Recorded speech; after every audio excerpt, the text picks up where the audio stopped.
A sellout of some 60,000, Shea Stadium in New York. The New York Jets have not lost in their last 7 games against the Miami Dolphins. The Dolphins, however, 1 game in first place in the AFC East, and they'll be kicking off Miami in white. The New York Jets in their green and white. Uwe von Schamann to kick it toward the right end, the closed end of Shea Stadium, and we're underway. This one for first place. It's Son, the rookie, and he's dropped at the 22 to 23-yard line. Youngster from Fordham puts the Jets in position at the 23, and here comes Richard Todd and the New York Jet offense, and Todd getting a standing ovation. Bruce Harper, the little jitterbug running back who's been so valuable to this Jets team all season long. And California's Tom Newton for the injured Augustiniak. Wesley Walker, Derek Gaffney on the outside, Jerome Barkham the tight end, Ward, Waldemar, Fields, Alexander, and Powell the offensive line. And their job is to protect the injured Todd. Check that starting lineup. Freeman McNeil is in the backfield and not Harper. A thrust up the middle for short yardage for the Jets on first down as the call goes to Newton, who is a free agent pick from California. The Miami Dolphins defense.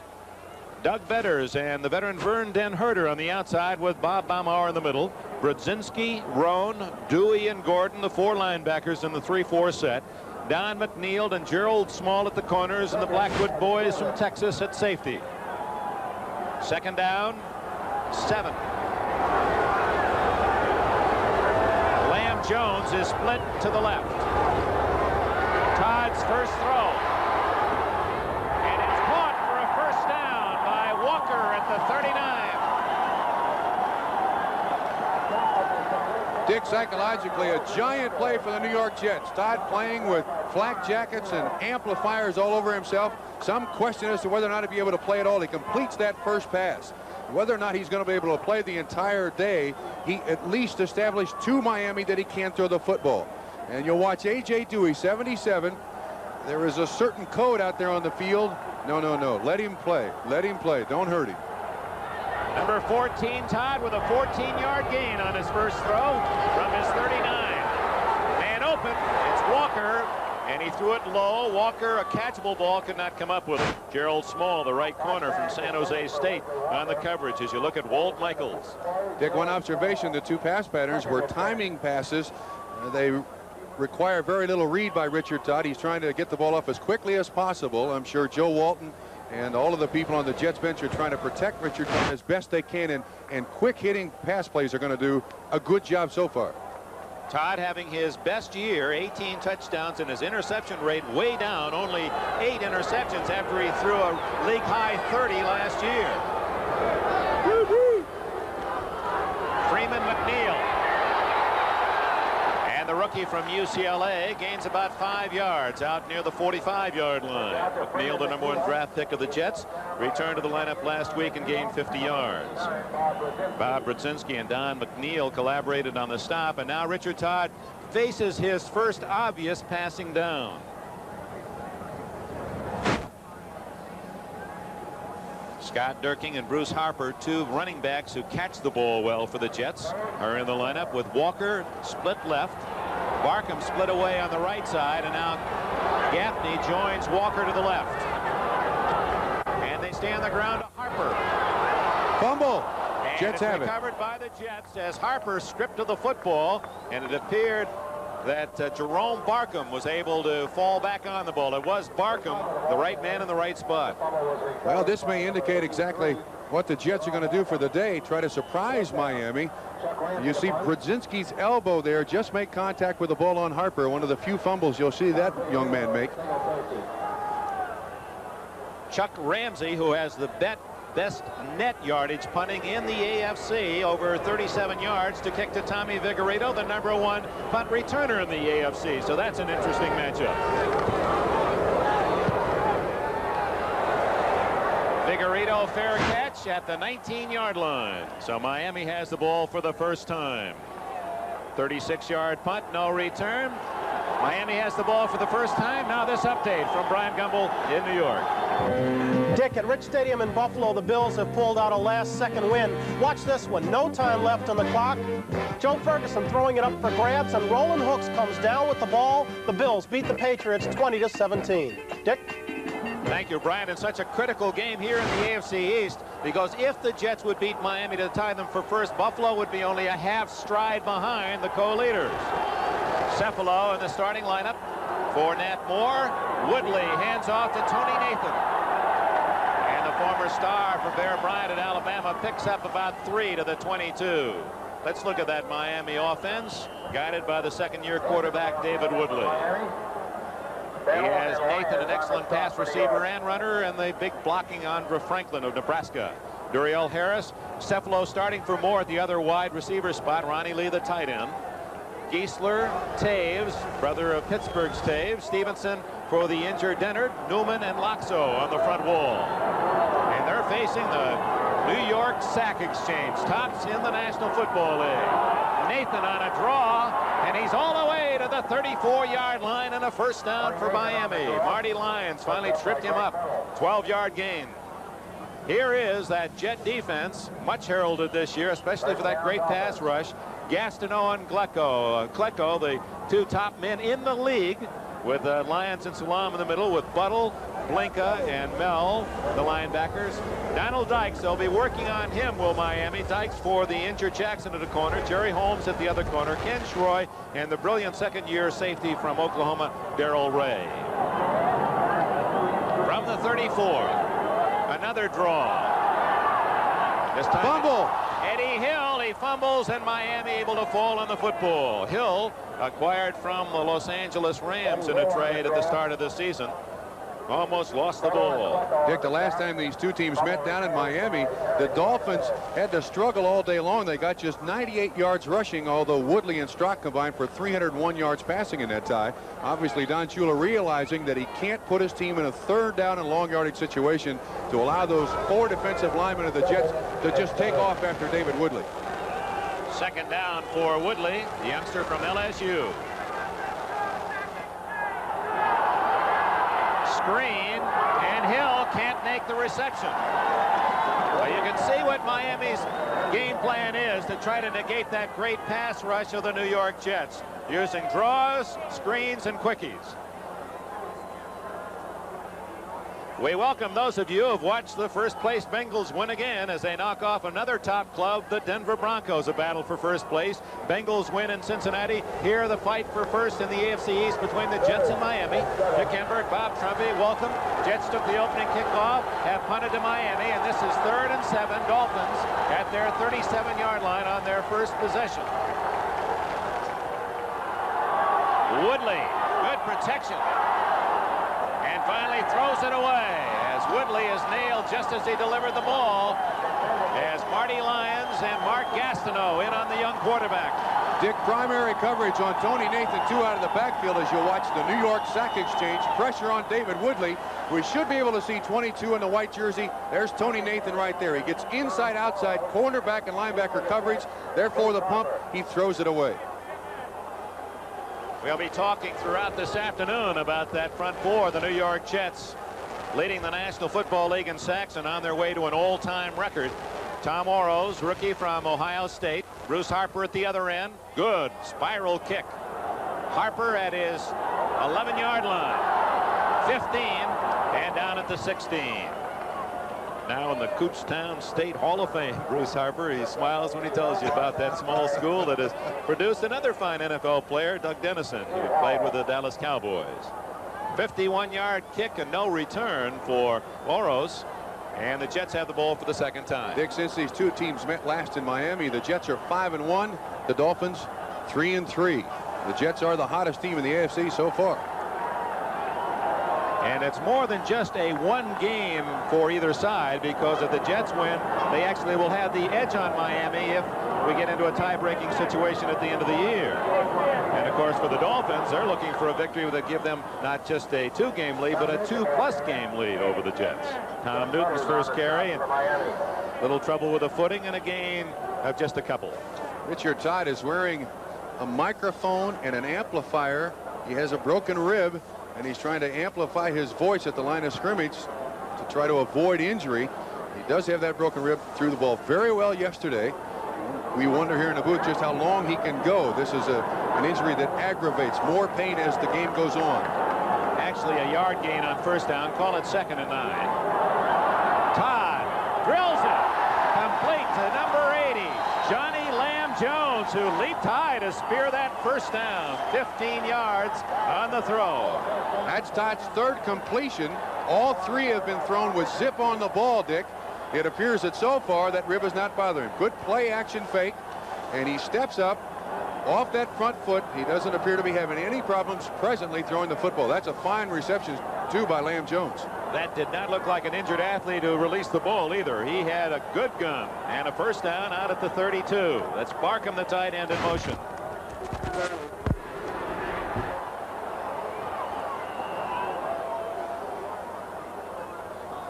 McNeil, the ball carrier. Shea Stadium in New York, and we welcome those of you who have just seen the Pittsburgh Steelers win in Cleveland 32-10. Shea Stadium in New York the scene. Dick Enberg with Bob Trumpy. No score. Jets have the ball for the 2nd time. Took the opening kickoff. Did not move that effectively, although Richard Todd, their quarterback, who has been headlined here in the Big Apple all week long with that rib injury, would he or would he not play, has started and is throwing the ball well. Miami had a first down, had to punt back, and now the Jets midway in the first quarter.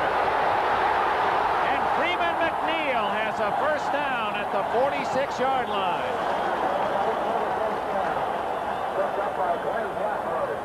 One of the things, Dick, about Freeman McNeil, 1st-round draft choice out of UCLA, he was injured for 5 weeks, and last week in his first game back against New England, 13 carries, 50 yards. There's number 77, A.J. Dewey, responsible for the run, trying to make the move or learn the position of linebacker.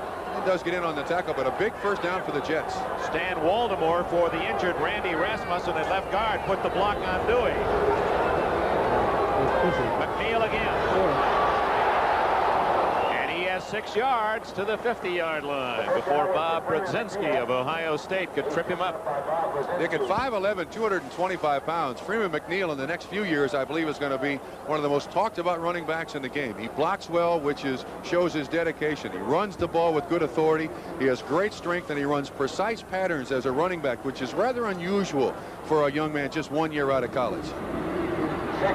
We do not know if Todd is rigged with that microphone with the speakers and the pads. He's not using it even if it is on. He said he felt more pain leaning over center as he was there than in throwing the ball. Harper with a catch and then an immediate hit from Larry Gordon. That'll be shy of the first down and bring up 3rd down for the Jets. Let's again go back and summarize a minute, Bob, the importance of this game. Miami jumping off to a 4-0 start. The Jets were 0-3, then 1-1, 1-3 when they first played down in the Orange Bowl. And you covered that game for NBC, and a 28-28 tie. Since then, a dramatic difference between these two teams. 3-3 for the Dolphins, 5-1 for the Jets. And now they're battling for first place, although Miami with a 1-game lead. Bruce Harper. 3rd and 4, Harper up the middle for a first down. And the last time these two teams met, Freeman McNeil was injured. Bruce Harper came in, had 15 carries for 61 yards, 5 catches for 38 yards. Over the last 3 or 4 years, been the best all-purpose back in the NFL. I have a feeling that his size works to his advantage against all those big guys. He's such a small target, and he's got great acceleration through the line of scrimmage. Now 5'8", 177. Harper has a first down at the Miami 44. This is the deepest penetration by either team. McNeil can't find the handle, but again, Todd put the ball right there and had plenty on it. And they are trying to use play action. They're trying to run backs out of the backfield to keep the pressure off Richard Todd. We'll see Freeman McNeil come out. I believe he reads the linebacker, then takes his eye off the ball just as it gets to him. Yes. He begins to look upfield because he knows that Blackwood is coming there to make the tackle, number 47. So the Jets 2nd down and 10, shy of the Miami 43-yard line. 2nd and 10. 5:03 remaining in the first quarter, no score. That's Lamb Jones in motion. quickie to Walker. And he's cut down inside the Miami 40, short of a first down. What pressure on that Miami defense when you have Lamb Jones going one way and Wesley Walker, another lightning fast sprinter, the other. And Dick, once again, to refer back to that first meeting between these two teams this year, that particular pass was open all day long. As you say, with the respect that the cornerbacks must pay for their speed, they're going to be playing way off those two guys. Still, the offensive line of the New York Jets done an outstanding job in protecting Todd. Nobody's even got him on the ground. He's still clean. Third down, 6 from the 39 of Miami. Blitz. Todd gets a block. Look at this. And out of bounds at the 29-yard line, and a flag goes down. And Todd is furious, and so are his teammates. Don McNeil says, as long as you got the helmet and pads on, I know you're hurt, but my job is to tackle you. And Todd comes up and ready to fight. He wanted to take the guy on. First of all, that's got to be a gigantic play for the New York Jets. Psychologically, to see the sacrifice that this guy is making. Great block there on Dewey 77 by Joe Fields. Look at him. This is a broken rib, loose cartilage, and he takes a hit just below the rib cage. Penalty on Miami, another 15 yards. Big play. Now, Bob, if you did not know that the quarterback Todd was injured, he was hit in the field of play, I didn't see anything illegal about the hit. Personal foul, unsportsmanlike on the defense, first down. Maybe it's the angle of the camera, but it did appear on the replay that he was in the field of play. And even though he is injured, Don McNeil is trying to do his job and bring him down. I agree. That's the first time all year for me. Nevertheless, it's a 15-yard penalty, and the Jets are deep. Freeman McNeil well covered by Larry Gordon, who has excellent mobility in that outside linebacker spot. Starter since a rookie from Arizona State. Well, Todd was about as mad as if he had seen a reporter he didn't like on that last tackle. No comment. Dick, if I may make one statement, I think the penalty flag was probably thrown on the sideline there because Todd was not going up the field anymore. He was going out of bounds, and the intent of the defensive back to make contact with him, they probably deemed unnecessary. But you're right. If he is on the field of play, he's got to take his licks. Well, he certainly is, and it is a courageous start for Todd, who is playing in pain. Broken left rib. Play goes inside. Freeman McNeil short yardage. Adam Joseph Dewey, number 77 from LSU, made the tackle. It'll be 3rd and long at the Miami 12. Final scores: the Steelers win big in Cleveland. Denver, battle of first place, ran into a Cincinnati club that's red hot, and the Bengals win again. Buffalo in the final seconds, beating New England. The Giants have defeated Philadelphia. A major upset. The Giants win today against first place Philadelphia. The Lions, we'll be seeing them on Thursday, Turkey Day. New Orleans upsets Houston, and you imagine Bob Phillips doesn't have a smile, and Tampa Bay demolishes Green Bay.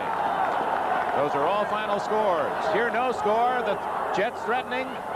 Oh, is that a lateral? No, incomplete pass to Scott Durking, number 25, and that'll bring the field goal unit on. Good job by Kim Beaucamper, too. 58 at 6'6". You can see Todd goes back, and he has to throw the ball over the blitzing Beaucamper. Hands up, 58 right there, and he just couldn't reach up to get it. 4th down. Pat Leahy on, maker of, I believe, 11 of his last 12. 12 of the last 13. Okay. And 17 for 23 on the year after a slow start. This a relatively easy 29-yard attempt. And the Jets take the early lead.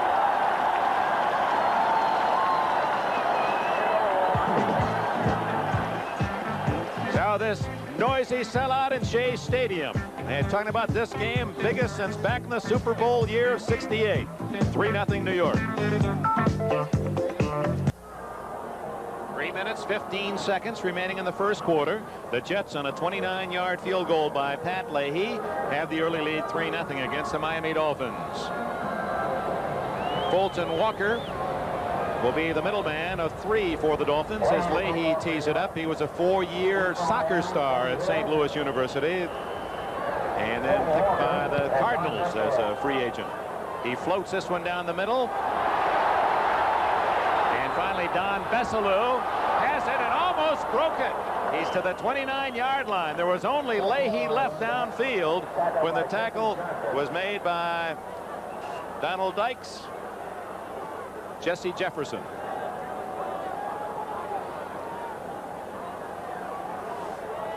Jesse Johnson of the Jets making that last stop at the 28-yard line.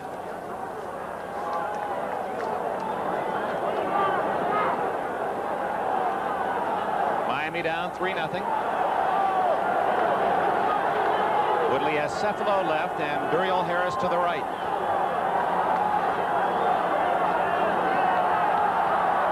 Eddie Hill. And Hill rumbles to the 32-yard line from Memphis State. Hill in his 3rd year. He's already had a great victory, has Eddie Hill, as Bill Arnsparger talks to his defense. His 2-year-old daughter was seriously ill earlier this year with spinal meningitis, and thank goodness has recovered. Very trying time for Eddie Hill and his wife and family. Walt Michaels across the way. He had a trying time early on the season as well, 0-3, but now has the hottest team in the American Football Conference. Hill again. Good defense. Lance Mell, number 56, one of the 3 Penn State linebackers for the Jets, made the stop. Dick, the play was forced by Joe Klecko, 73, inside that left tackle of the Miami Dolphins. And Don Shula's got to be wondering what the New York Jets have over his Dolphin team. Over the last few years, he has just beaten up on the NFL, but not this team. They're 0-6-1 in the last 3 years against the New York Jets. Johnny Lynn, number 29, comes into the deep secondary for the Jets in their nickel defense. 3rd down and 6. Fumble. And who's got it? You'll hear a roar if they motion Jets, but it's Miami's ball. An alert Dolphin able to come up with that loose ball. Trouble on the exchange between Dwight Stevenson, who's playing that center spot, with Mark Deneter out for at least 4 weeks with a torn calf muscle. Dick, you make an excellent point. And Greg Buttle, number 51 of the Jets, jumped up there in the middle. You see him, and I think it probably affected the concentration of Stevenson, and therefore the bad snap.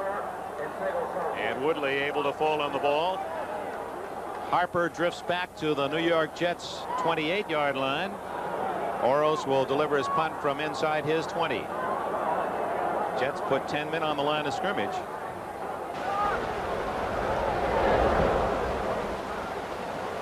Fair catch. Harper in a crowd. He's bumped. And a flag goes down. Ball goes to the Jets anyway, but I believe they're going to call Miami for interfering with Harper, not giving him a fair chance to catch that ball. Excellent call. I believe that's the point. The wind held the ball up ever so slightly, and of course, there you see interference against Miami. Good call, Dick. For a moment, you couldn't tell whether Harper ran into his own man or whether a Dolphin ran into him. Here it is. Hand up. He now has to have an opportunity, an unobstructed opportunity, to catch the football. And you can see the Miami Dolphins people trying to get out of the way, but they can't tell what the wind is doing to the football. Harper's the only one watching it. Fulton Walker, number 41, did everything he could to avoid Harper, but he really didn't give him a fair chance to field the ball. Interference with the opportunity to make a fair catch. 42 of the kicking team. It's 1st down. 42 is Lyle Blackwood, but it appeared that 41 Fulton Walker actually was more involved in that little fracas. 1st down at the 41. The Jets leading 3-0. Final minute, 1st quarter. Freeman McNeil out to the 46-yard line, a gain of around 5. Don Shula and Walt Michaels. They have one very important thing in common. Their background with the Cleveland Browns and the great Paul Brown. They were both on the Browns defense in the year 1952. Michaels a linebacker and Shula a defensive back.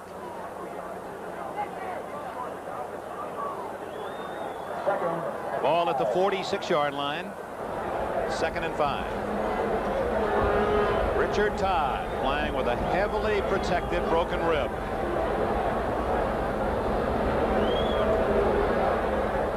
Toss to McNeil.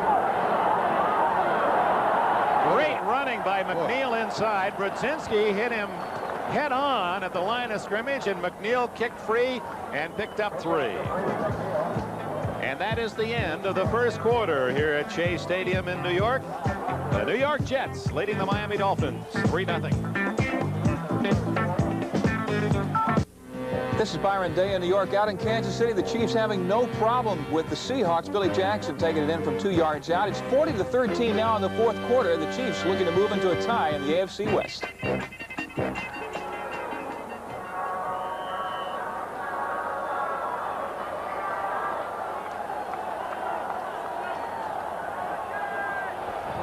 Second quarter, Shea Stadium in New York. The Dolphins and the Jets. Jets lead 3-0. Ball at midfield. A critical 3rd and short. And this is Scott Gerking. First down at the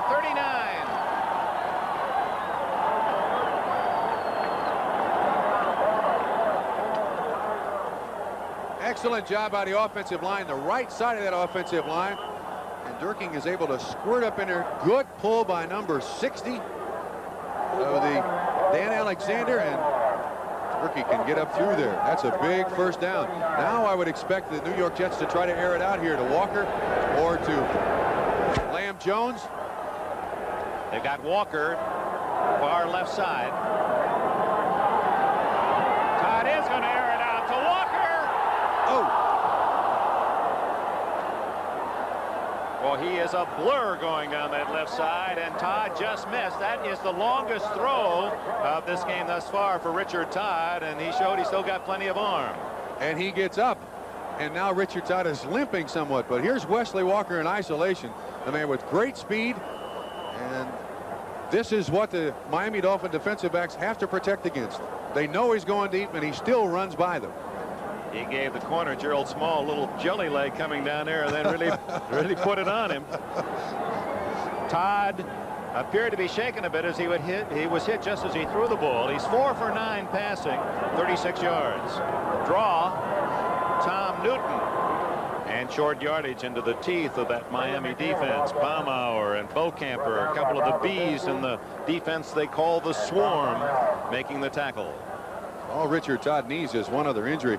If you're wondering about Wesley Walker and what effect he's had for the Jets against the Dolphins, in 7 games he's had 30 catches for a 21-yard average and 6 touchdowns. In Miami the first time, 8 catches, 112 yards, and 2 TDs. So he will be a big weapon for Richard Todd today against Miami. 3rd and 9. Todd complete. And a first down at the 25 to Jerome Barkham.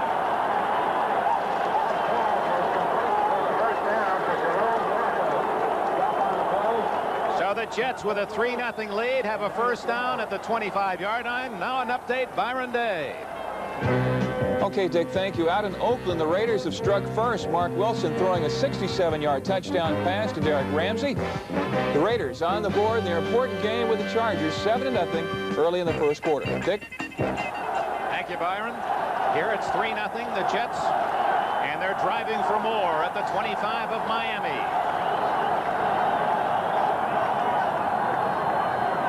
First down play, Todd to throw. Incomplete at the 11-yard line, intended for Walker, and he was well covered. And that was the first time one of Todd's passes floated. It kind of dove into the ground. Dick, an observation. Wesley Walker was covered. Lamb Jones was right next to him, about 5 yards inside. He was open. I wouldn't be a bit surprised to see them come right back with that. Here comes Derek Gaffney, 81, with the play from the bench. Joe Walton calling the plays. Lamb Jones goes out. You see the skies here in Flushing, New York. Temperature around 40 degrees. It's not as windy as they had predicted. They thought the winds might be gusting 20 to 30. 2nd and 10. Newton running into his own blocker and stopped for no gain at the 25-yard line as Beaucamper and Betters teamed up on the tackle. You see Todd asking for whatever the 3 means, usually the 3 wide receiver offense. So far, Miami defensively has accomplished one thing. The last time these two teams met, the Jets had 166 yards rushing. And if they can shut down that running game and make Todd pass, that rib is a progressive injury. The longer he plays, the more it's going to bother him.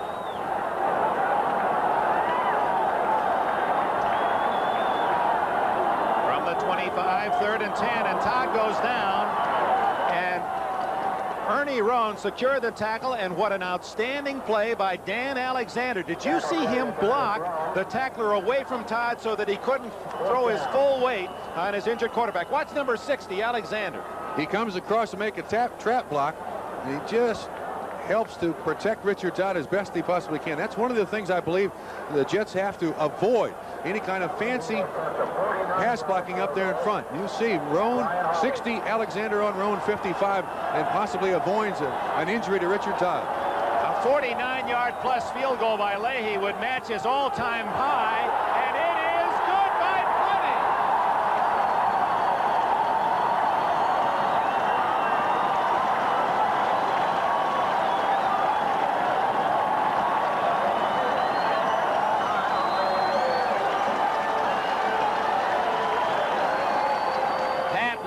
Who kicked one 49 yards earlier this year, and one other time in his career, has matched his NFL career high. And the Jets early in the second quarter lead it 6-0.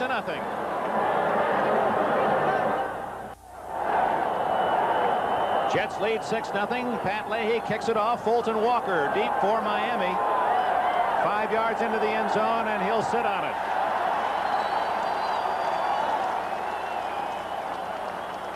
Leahy, after drilling a 49-yard field goal to match his career high, sends one deep into the end zone, and Miami will play it from its 20-yard line. Leahy now 14 of 15 over the last 5 weeks. There he is from St. Louis University. Walt Michael said the time to go after the big one is to start playing in November and December, and as Jets heard the message, are 3-0 here in November. Possession time. Joe Costanza. A note here of interest. New York has had the ball 15.5 minutes. Miami about 3 minutes. Yet the Dolphins trail by less than a touchdown, 6-0, a pair of field goals. And Woodley to the air. Cephalo with a pickup of about 4. Cephalo from Penn State. Dick, an observation so far, Miami, when they've thrown the ball, it's either been very short or to a running back out of the backfield, and the Jets are now playing 11 guys within 8 yards of the line of scrimmage. Miami's got to throw the ball down the field in earnest in order to kind of loosen up the defense. But don't you get a feeling they're trying to set up Donald Dykes? That play was short in front of Dykes. They want to bring him up and hope that they can go deep behind him. True, but I wonder if they're really genuinely concerned about the New York sack exchange. This is Nathan in motion, an excellent receiver. Here comes the screen. The tight end, Ronnie Lee. And he doesn't get much at all, maybe a yard. A tight end screen, and doesn't work that well, and we have an injured Jet on the play. Dykes and Lyons teamed up on the tackle. The number blocked from our view at this angle. So while they attend to the injured New York Jet, and there's a team that can ill afford another serious injury. Let's take a break. Shea Stadium, New York, 10:25 remaining first half, 6-0 Jets. This is Byron Day in New York. Out in Oakland, Dan Fouts has brought the Chargers back. Here he completes a 20-yard pass to Dwight Scales. This set up a Chuck Muncie 1-yard run. It's now 7-all in the first quarter. Let's go back to Dick Enberg and Bob Trumpy. We hope you'll be with us this coming Thursday. NBC's Thanksgiving Day special from the Silver Dome in Pontiac, Michigan. And the Kansas City Chiefs, a winner today, and the Lions also victorious. Two teams with playoff ambitions in a most meaningful game on the holiday. Hope you'll join us here for NFL 81, 12 o'clock Eastern Time. Two teams with great young running backs. Billy Sims of Detroit and Joe Delaney of Kansas City. Have you seen him yet? Oh, yeah, he can go. He is a delight. Let's go back to the injury as they still attend to the fallen New York Jet. Donald Dykes, number 26. Here he comes up to make the tackle. Appears to be a pretty slippery field out there, and he may have, in fact, been injured by his own player. 93, Marty Lyons. You see him holding his arm, and last week they lost a defensive back to a broken arm. That was Jackson. I'm not sure that that is, in fact, what's wrong. But while they work on Donald Dykes, who is playing in Jackson's spot at the left corner, let's run down all the scores. We'll do those scores right after we take a commercial break. 10:25 remaining in the second quarter here at Shea Stadium in New York, and the Jets lead the Dolphins 6-0.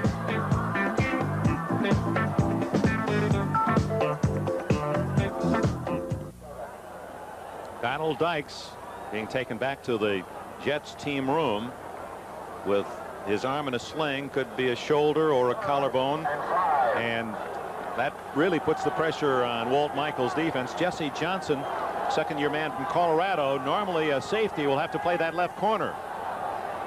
It is 3rd down and 5 for Miami, trailing 6-0. And they go right after that corner. Is he inbounds? Yes. First down at the 41-yard line. Duriel Harris does the toe dance just before crossing the sidelines. And we now understand the report on Dykes is a dislocated elbow, and just that sound brings pain.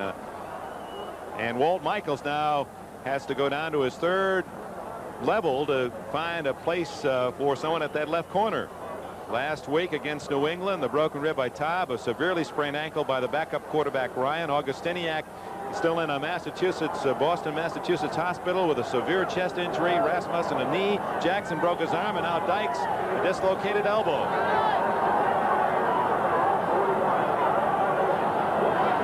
Slamming up the middle goes Andra Franklin from Nebraska. You'll be seeing his alma mater in the Orange Bowl January 1st here on NBC. Final, the Chiefs defeating Seattle 40-17. They're the #1 rushing team in the NFL, and they'll be beating the #2 rushing team, the Detroit Lions, on Thursday. Dick, you mentioned all the injuries that the Jets had last week in New England.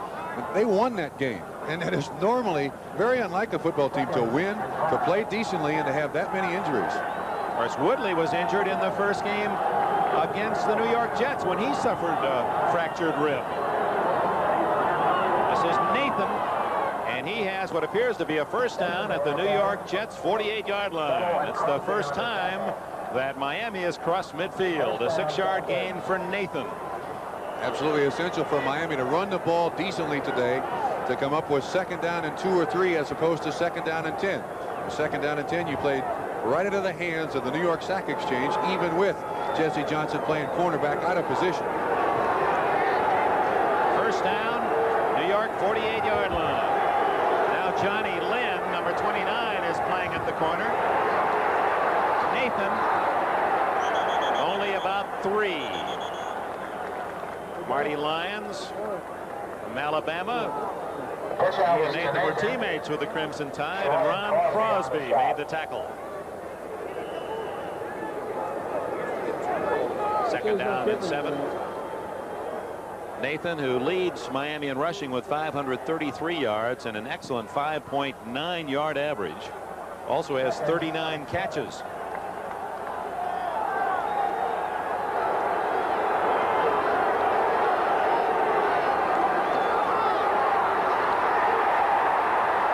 Tony Nathan, and he's to the 31-yard line, and a first down as Woodley just got rid of it as Mark Gastineau was on top of the Miami quarterback. A 14-yard gain. Dick, it's interesting that both of these football teams have all-purpose backs.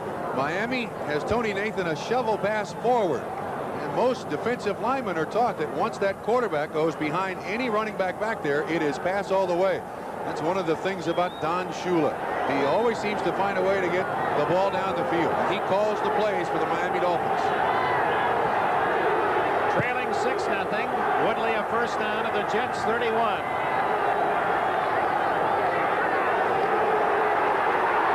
Nathan's wide open. Nathan can't come up with the ball at the 25, but Woodley did an excellent escape job as Lance Mell was in on top of him as they dogged the linebacker. And Dick, that's one of the reasons that Don Shula wants David Woodley at quarterback. He likes his mobility. Shula has stated publicly many times as you watch 56. Stevenson just gets enough of the center, and Woodley escapes. That's one thing that the Miami Dolphins did not have for years and years with Bob Greasy.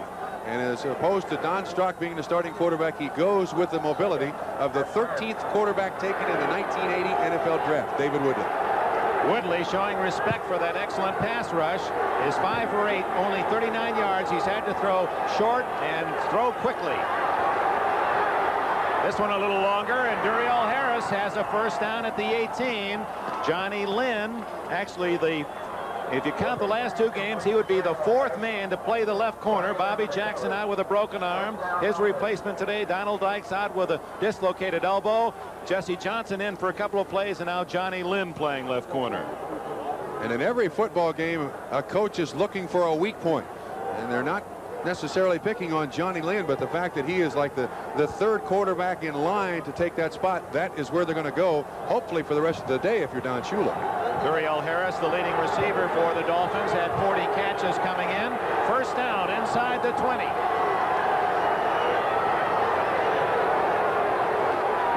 Woodley play action.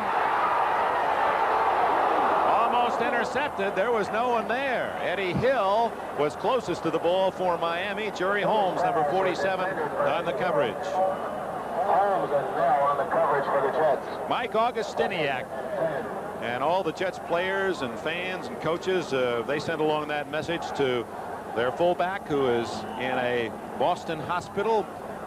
Went into shock, internal bleeding, chest injury in the New England game, and fortunately going to be okay, and they say he's going to be back in uniform. May not play during this regular season, but if the Jets get in the playoffs, then Augustiniak would be available. We welcome those of you who have just seen Kansas City defeat Seattle.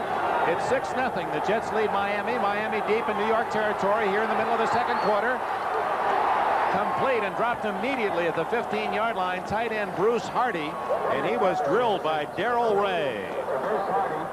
Dick, I still wonder why they're going away from that right side of the Jet defense. They've got a 3rd-string cornerback back there, and the plays are being called from the bench over the middle. This is a good hit. Darrell Ray, the center fielder, the weak safety of the New York Jets, on the tackle for very little gain. Now 3rd down and what, 7? So long yardage as Cephalo goes wide right. Joe Rose split right, and Harris is to the left.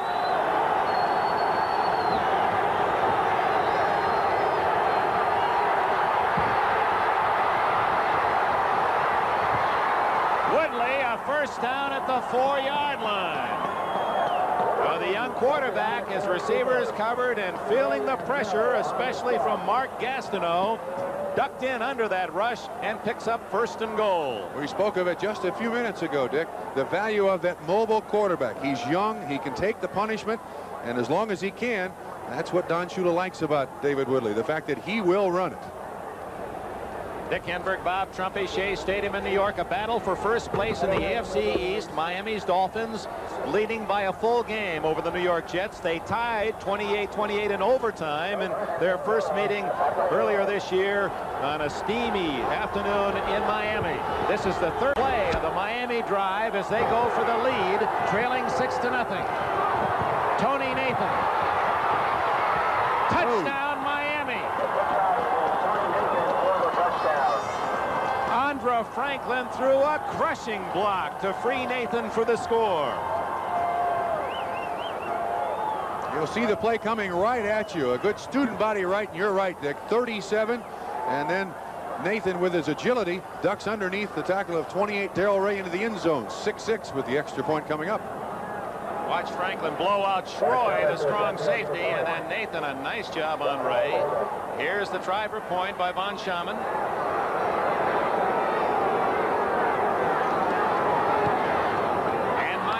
For the first time takes the lead. Less than 5 minutes remaining in the first half here at Shea Stadium in New York. Miami Dolphins 7, the New York Jets 6. This is Byron Day in New York. Out in Oakland, the Raiders have just scored again. The touchdown was set up by this play. Watch this. Fouch pass is tipped by John Matuzak. It's gathered in by Dave Browning, who takes it down to the 2-yard line. Derek Jensen ran it in from there, and Oakland finds itself in the lead, 14-7 in the second. Dick?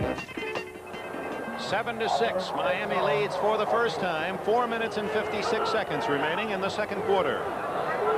Von Schaman to kick off. Sohn and Harper back. This is Harper at the 3.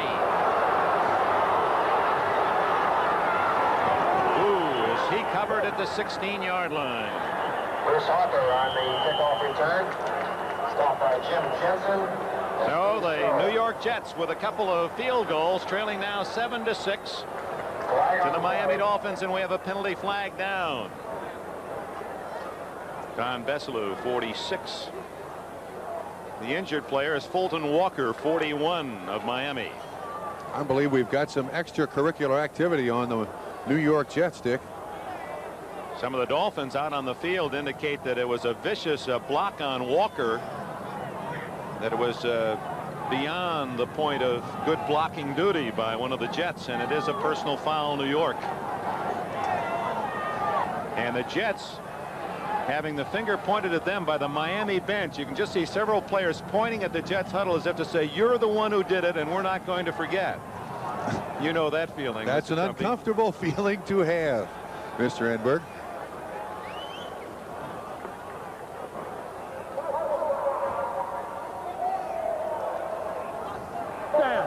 Didn't quite pick up the culprit on that one. Apparently it was Tom Newton was the man indicated as guilty of the penalty. So with the injured Walker of Miami, we're going to take a break. The score is Miami 7, the Jets 6, running down toward halftime.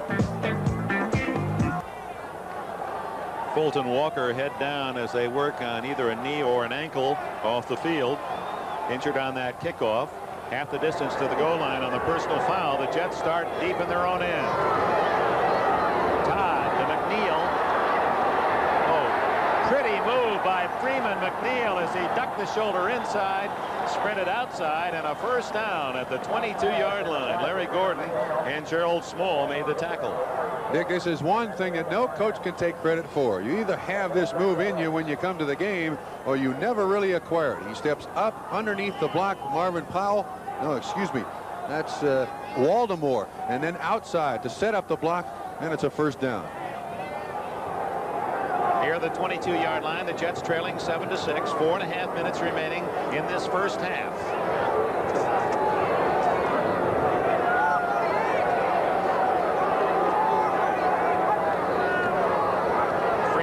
Again, and he got 3 yards when it appeared he'd be stopped for no gain. 2nd and 7. Bob Baumhauer on the pressure, obviously a predetermined move on the backside of the center, Joe Fields, and he's in there, and it just couldn't stop him with an arm tackle. Lamb Jones leaves the game, and Derek Gaffney, 81, in.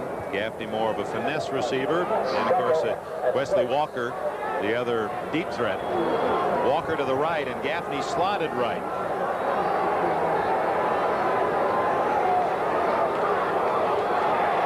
Jets stay on the ground to McNeil, and a fumble, and the Dolphins have recovered.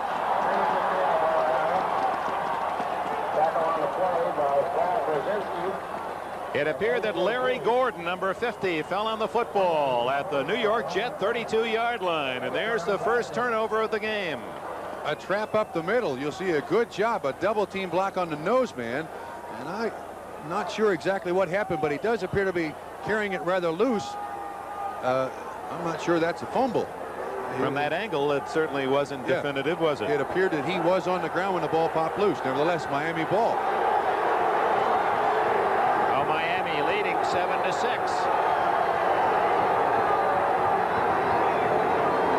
Nathan in motion. Woodley going for 6. Oh! Touchdown, Jimmy Cevallo, or not? Oh. No, he did not come up with it. He had 2 or 3 chances, had the ball, juggled it, and couldn't quite find the hook.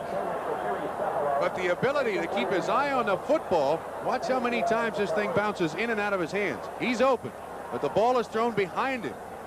And it's good coverage by Ken Schroy, and then watch. There's once, twice, he's still fumbling with it. Well, Lance Mel knocks him away from the football, or that's 6 points. A game of inches. Oh, and frustration. And frustration. It'll be 2nd down and 10. If that ball is on the money, Dick, it's 6 points. And Mr. Walt Michaels knows it. And he's throwing into the open end of the stadium where that wind will knock the ball around a little bit. Screen to the tight end Lee.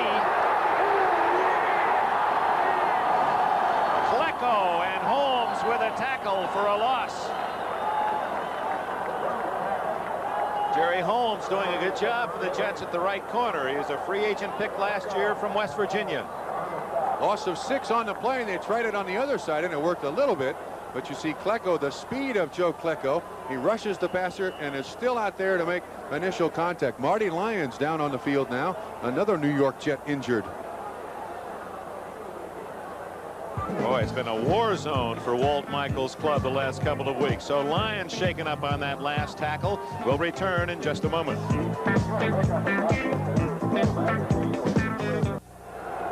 Here's Marty Lyons, number 93, injured on that last play. He came into the game with a pulled hamstring, and that stride right there pulled it again.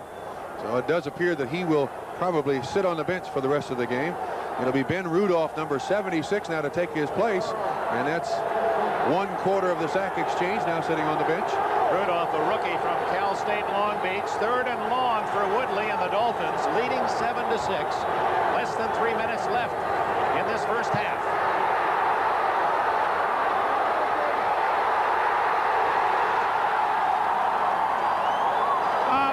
Salam, and the New York sack exchange has its first of the day.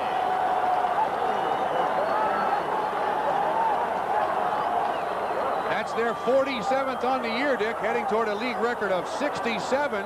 I believe this rollout is by design to get away from the New York sack exchange, give Woodley just a little bit more time to throw the football, and Salam, who is the what is soldier of peace, I believe that name means. In Arabic it does mean.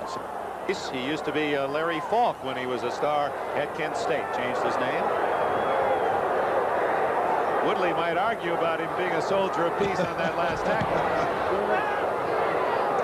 Oroz floats it to Harper at the 8. And he's dragged down around the 12-yard line. But important for the New York Jets, trailing 7-6, coughed up the ball on a fumble at their own 32 and actually pushed Miami back. Dolphins got no points out of it, and now the Jets, with 2:15 left in the half, go after the lead.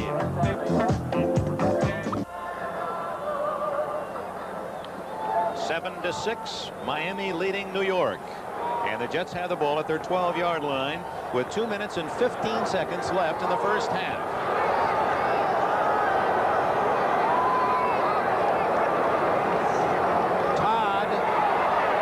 Walker. Oh, couldn't quite get it to Wesley Walker. Actually, the Jets had 2 men deep, and they were both the speedsters, Jones and Walker. Well, that certainly tells us that Richard Todd can throw the ball down the field today. Good play-action fake. You see, it fools Doug Betterson, and he has the mobility to get away from him. But this just may be the week that Richard Todd had to take off in order to have his rib recover enough to play today. He's open, and I believe if Richard Todd practices the entire week, this is a completion. Checking the flags. He is throwing into the wind, if you can trust the flags high in the stadium here. Often they're pointing at each other from one end to the other.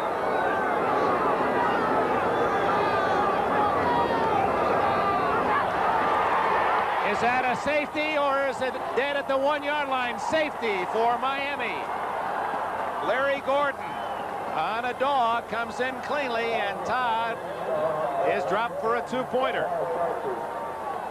You know, Dick, I do believe 77, A.J. Dewey, is one of the reasons that this sack is so obvious into the end zone, because when Dewey moves around like that, he has to be accounted for by every offensive lineman. It may change the entire blocking scheme of the football team, and with him moving in this spot and out of that spot, I believe the New York Jets just missed a blocking assignment. Gordon didn't appear to be touched by anybody. So Richard Todd dropped in his own end zone, and the score is now 9-6 Miami, and the Dolphins will get the ball back with 2:04 left in the half on the free kick from the Jets 20.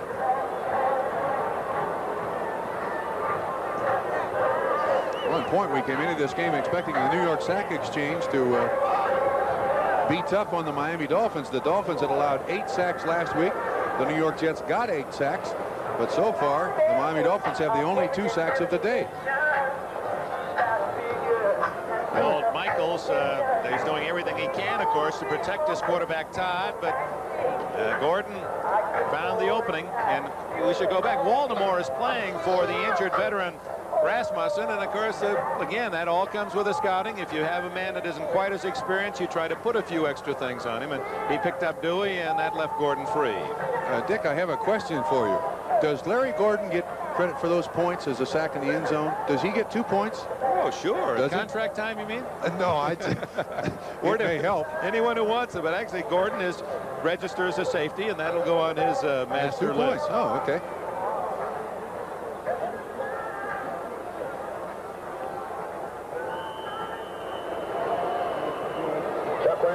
So Chuck Ramsey will punt on the free kick.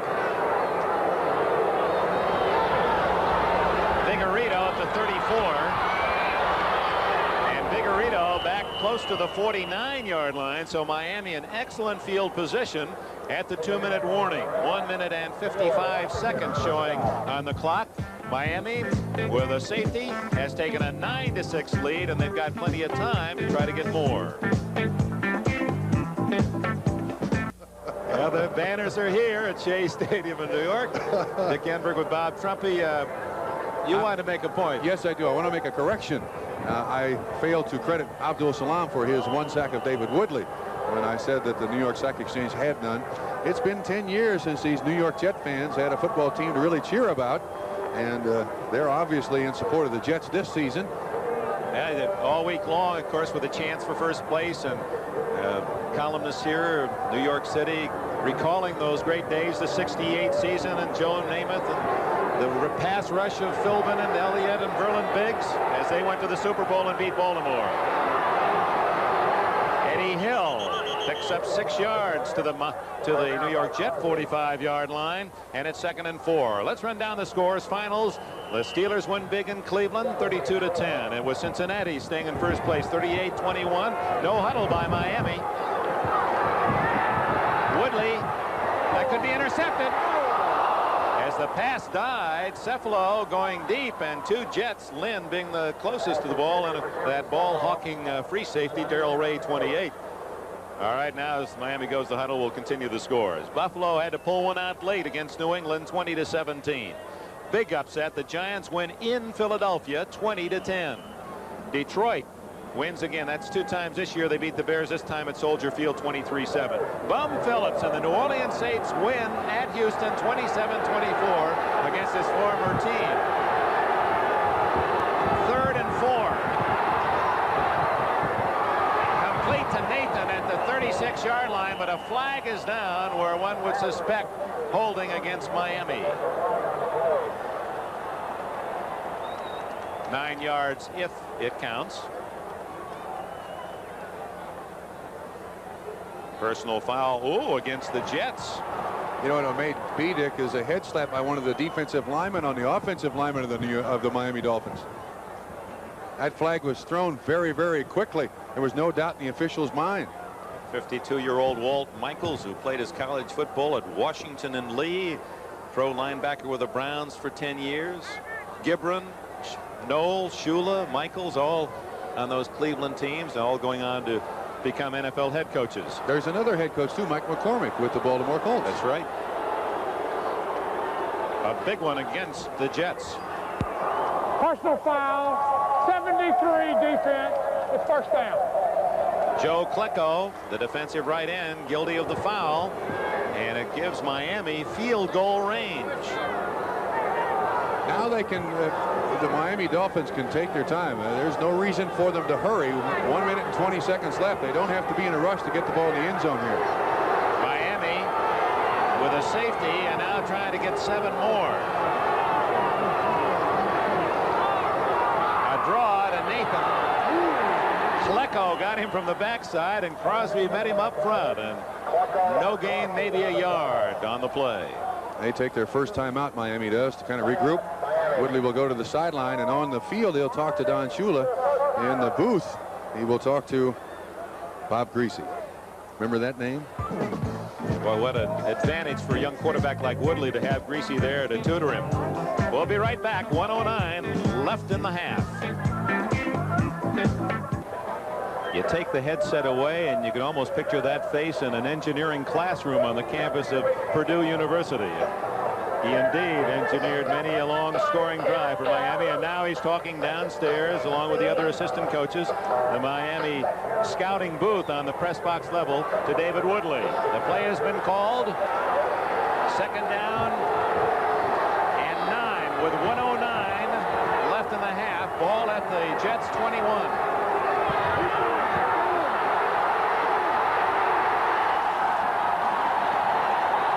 Gastineau, a wild and crazy defensive end.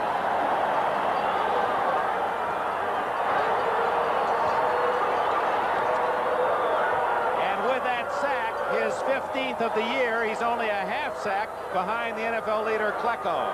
You know, Dick, there's one thing to getting 46 sacks or 48 sacks on a season, but the most important statistic is when you get them. When you get them, and the score is 9-6. And it's a second down and long yardage. That's important. That may have taken him out of field goal range. There's that forward pass, incomplete. It's an incomplete pass. The shovel pass, even though it's behind the line of scrimmage, is a forward pass. So that is not a fumble. But look at Gastineau. He's got this crowd going crazy. Dick, they were right there again, too. Klecko, Gastineau, Salam, Ben Rudolph, all four of them are right there. But, of course, the design of the play is to let the defensive lineman in, and then hopefully the running back is up ahead of him, and he can shovel it forward. Now, what do you do now? Ball's at the 29, and it's 4th down, and apparently kicking into the open end, Don Shula has elected not to go for the field goal. It would be approximately a 46-yard attempt, and Shula is going to call time with 32 seconds left in the half. You see Don Strock, number 10, who is the holder for Miami. And I guess, is Von Schaman in there? I don't see him. Yes, he is. Well, this timeout taken by Miami would now tip off the New York Jet defense to be aware of anything funny. It's like a batter stepping out of the box and saying, going through the signs again, coach, and now everybody's looking. Looking for the squeeze play. Von Schaman is in there. There's Gastineau, who played his college football at East Central Oklahoma. He played at Arizona State earlier. Yeah, this defensive line of the New York Jets, with the exception of Marty Lyons, as he celebrates that play, they really make a mockery of the NFL scouting system. Where'd you say he's from? East Central Oklahoma? But he started at Arizona State, and then he transferred to East Central Oklahoma. He's a very interesting guy, not only an emotional one. His major was Spanish. He collects Indian artifacts. He has over 150 arrowheads and some 15 or more tomahawks. He collects adobe pottery. His dad was a professional boxer. And at 6'5", 276 pounds, he can get you a seat on any bus you want to ride on. That's right. But anyway, to continue, Salam is from Kent State. Klecko is from Temple. Marty Lyons is the only defensive lineman of the Jets from one of the big football factories that many people speak of in this country. Right from Alabama. Good scouting by the Jets. Von Schaman, a 46.5-yard attempt. His longest this year, or ever, is 53. Longest this year, only 42. This would be his longest of the year, if good. It's good. And you could see the wind really tail that one right through the uprights and then almost back the other side. Von Schaman's longest of the year as he matches Leahy's longest of the year. And the Dolphins get 5 points out of the series. Think he's happy about it? No doubt. No doubt from 47 yards. Just give me a chance. All set up by the safety. The punt. Miami keeps the possession, and they've made pretty good use of field position in the second quarter. The New York Jets have had terrible field position. They did have a lot better in the first quarter. Miami certainly taken advantage of that fact in the second quarter. Officially 46 yards for Von Schaman. Nevertheless, his longest by 4 yards this year, and into a tough end of the field at Shea and into some tricky winds. So the safety and the field goal, 5 points for Miami, and it's a 12-6 game. And Miami's got all 12 points in the second quarter. Miami has had trouble all year in the first, being outscored in Don Shula's eyes terribly in that first period of play. But then coming back, in fact, they've been outscored as a total in the first half this year. First quarter, Miami's been outscored 55-27, and we're outscored 3-0 today. Harper at the 2. And good coverage once again by the Miami special teams. Eddie Hill, who started at fullback, makes the tackle on the special teams, and a flag is down.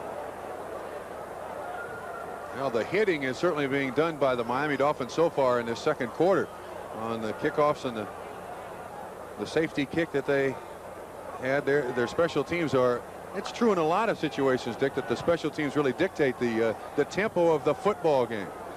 Holding, Jets, once again, field position is terrible for them.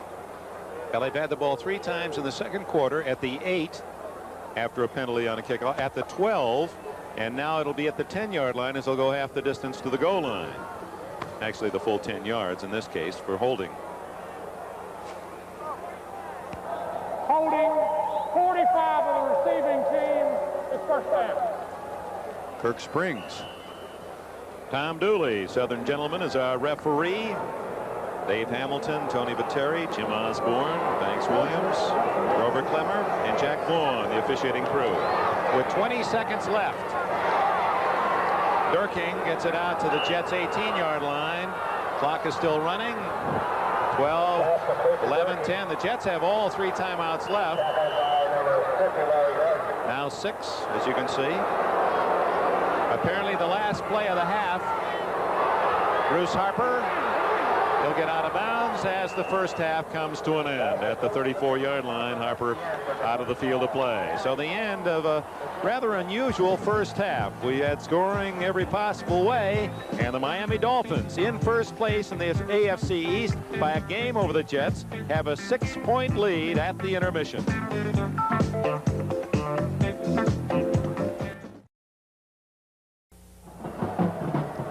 Night has fallen here in New York, and the Jets trailing Miami 12-6. Again, Bob Trumpy, we might point out the importance of this game is not just one win for the victor today. You're right. The Jets have played very, very good football over the last 6 weeks, and so far in this first half they've really struggled. Not because Richard Todd has been hurt, but because they've had other guys go down. Miami still trying to get their feet on the ground, but that field position in the second quarter for the New York Jets, I believe, was the deciding factor. They just had 1st and 88, 1st and 90 to go on each drive that they started. Even at that, though, Miami had a couple of chances down deep on the turnovers, and one time they were forced out of field goal range, and despite the safety, they still only got a field goal out of it. Again, good penetration, and it appeared that the Jets, with that defense rushing Woodley, they got the crowd back involved before the end of the half. I wonder, too, in the second half, Dick, now what that cracked rib is going to do to Richard Todd. I repeat, as we said at the start of the program, that this injury is a progressive injury, and the longer he plays, the more motion, the more movement, I believe the more pain he's going to have to tolerate. And it's just going to be in the second half.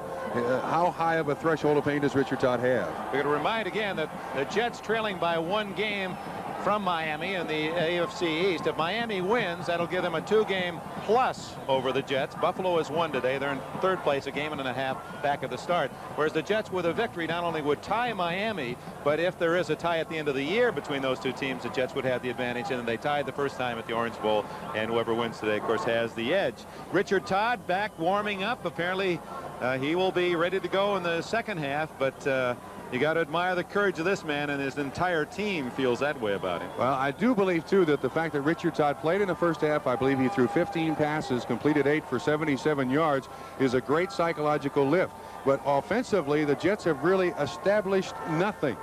They haven't run the ball particularly well. They haven't passed the ball particularly well, and there's nothing that can really hang their offense in the second half on.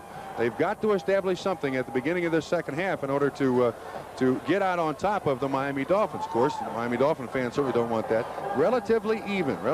Just 1 turnover, that by the Jets, and it's been an evenly played game. That safety was I believe, the big factor, and both teams are struggling offensively, Dick.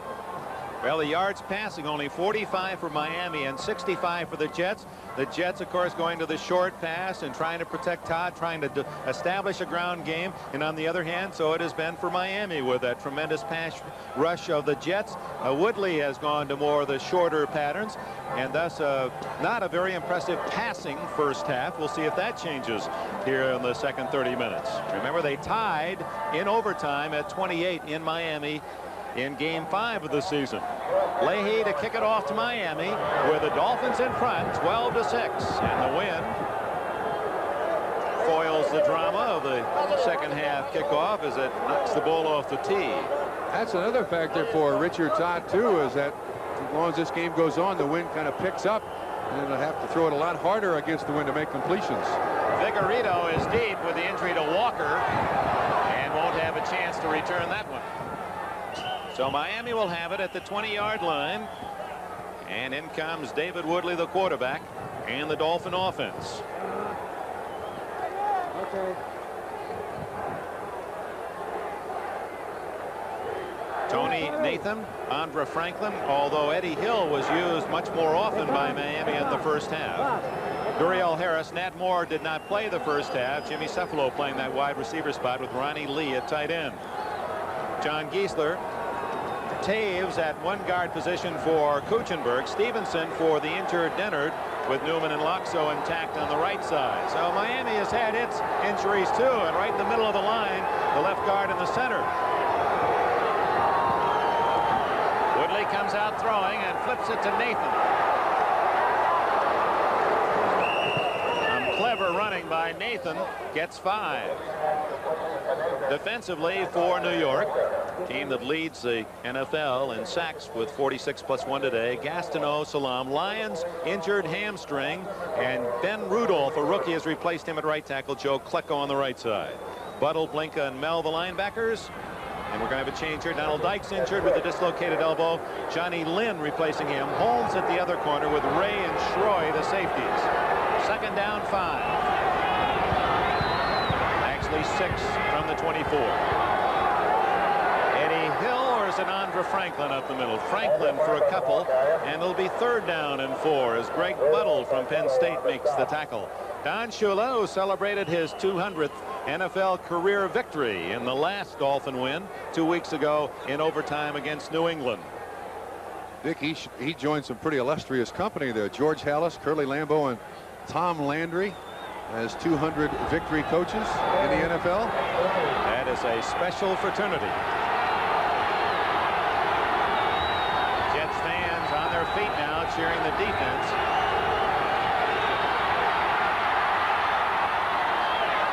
Incomplete to Cephalo at the 45-yard line. Appeared the wind as well as Gastineau's influence on Woodley helped misdirect that one. Dick, Woodley on this game so far has not really thrown the ball that well, and the wind always in this stadium is a factor. That was a good tight spiral. Mark Gastineau on the pressure on Woodley, but he has not thrown the ball particularly well, wind or no wind.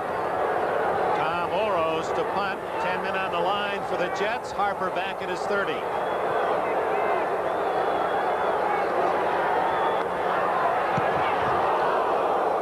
Kick. Harper, a rather faint fair catch signal at the 24-yard line as it was well covered by Miami. The Jets have the ball for the first time in the second half. They trail by 6 points, 12-6. That was a 49-yard punt, no return. Richard Todd with a broken rib as Bruce Harper and Tom Newton, although Freeman McNeil did most of the running first half. Walker, Gaffney, and Barkham the tight end. Ward and Powell considered perhaps the 2 best young offensive tackles in the league. Waldemore for the injured, Rasmussen at left guard, Fields at center, and Alexander at right guard. Barkham the tight end in motion. Todd comes out throwing and hits McNeil. First down at the 32-yard line. No, he'll be shy by 2 yards as they sent Barkham down to clear out and hit the running back McNeil in the flat. Defensively, Miami has Betters, Baumhauer, Den Herter great against the run. Brzezinski, Roan, Dewey, and Gordon, the linebackers. Gordon got the safety in the first half. Don McNeil and Gerald Small at the corners, and Lyle and Glenn Blackwood brothers at safety.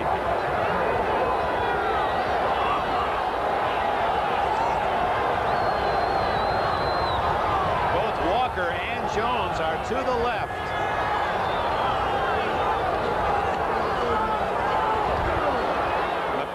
Plowing up the middle may have the first down. It'll be close.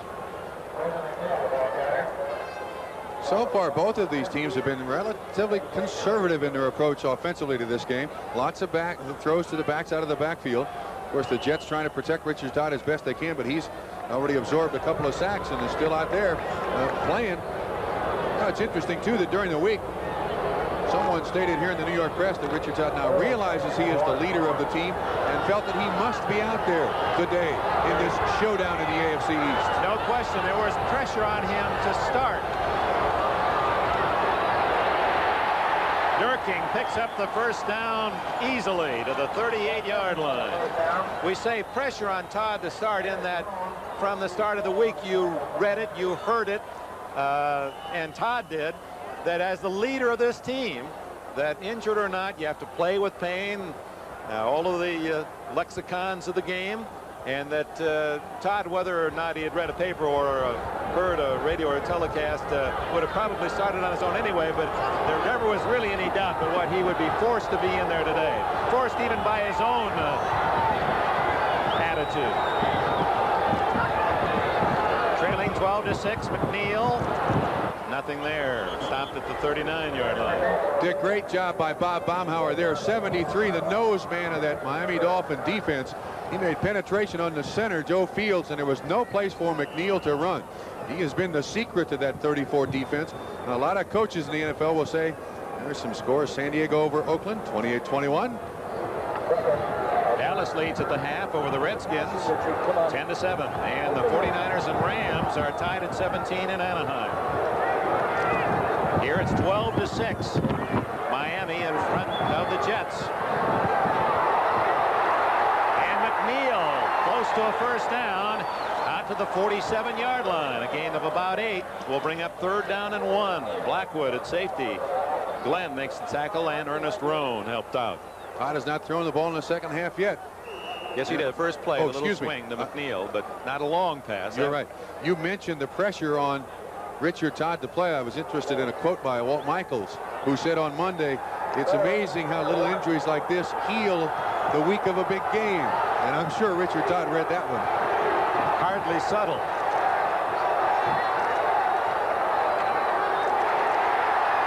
Penalty flags down as Kevin Long on a quick hitter, if it is not against the Jets, has a first down at the Miami 45.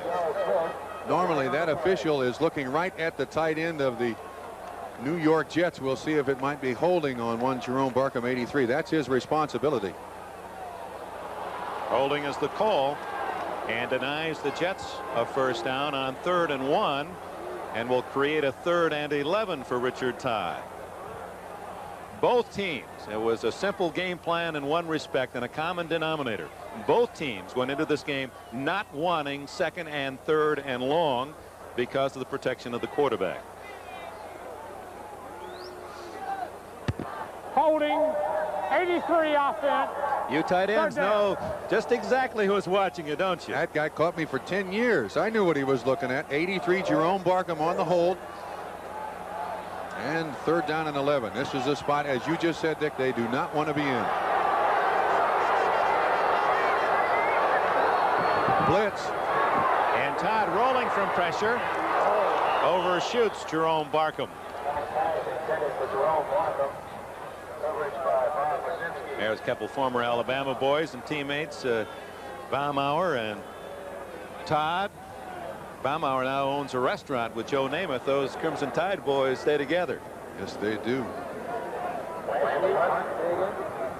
Chuck Ramsey, and tells you something about the first half in that he only punted the ball once. Of course, a fumble and a safety figured into that statistic. Vigorito's at the Miami 25.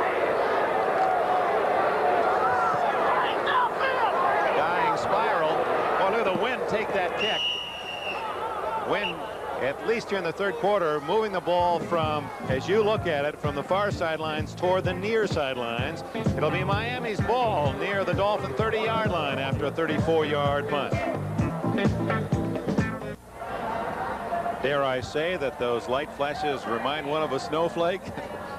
Some of the folks around the country have experienced the first winter storm, and there was an earlier forecast that we'd have heavy rains, possible snow flurries today in New York, but fortunately that was altered. No rain or snow expected late today. Tony Nathan to the 32-yard line. Gastineau and plenty of other green shirts in on the play, including Ben Rudolph, number 76, who's in for the injured Marty Lyons. Dick, I think it's interesting that with the injuries to the New York Jet cornerbacks, that the Miami Dolphins really haven't taken advantage of Johnny Lynn. He's replacing Daryl Dykes, who was replacing Jackson because of a broken arm, and yet they really haven't tested him yet today. There he is right there. I would have thought that he'd be very busy this second half. Duriel Harris right on him now.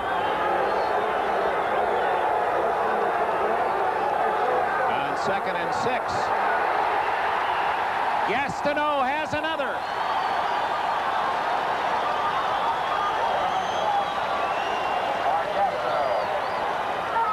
Maybe the New York Jets just answered my question, Dick, as to why the cornerbacks were not being tested. David Woodley has not had time to set up. You'll see an interesting thing here. The center and the two guards consumed by Rudolph and Salam. That turns the defensive ends, Gastineau and Klecko, loose, one-on-one with the offensive tackles. And 3/4 of the New York sack exchange going at it today. That's the third sack today, so it is now up to 49 sacks for the season. That's an all-time Jet record.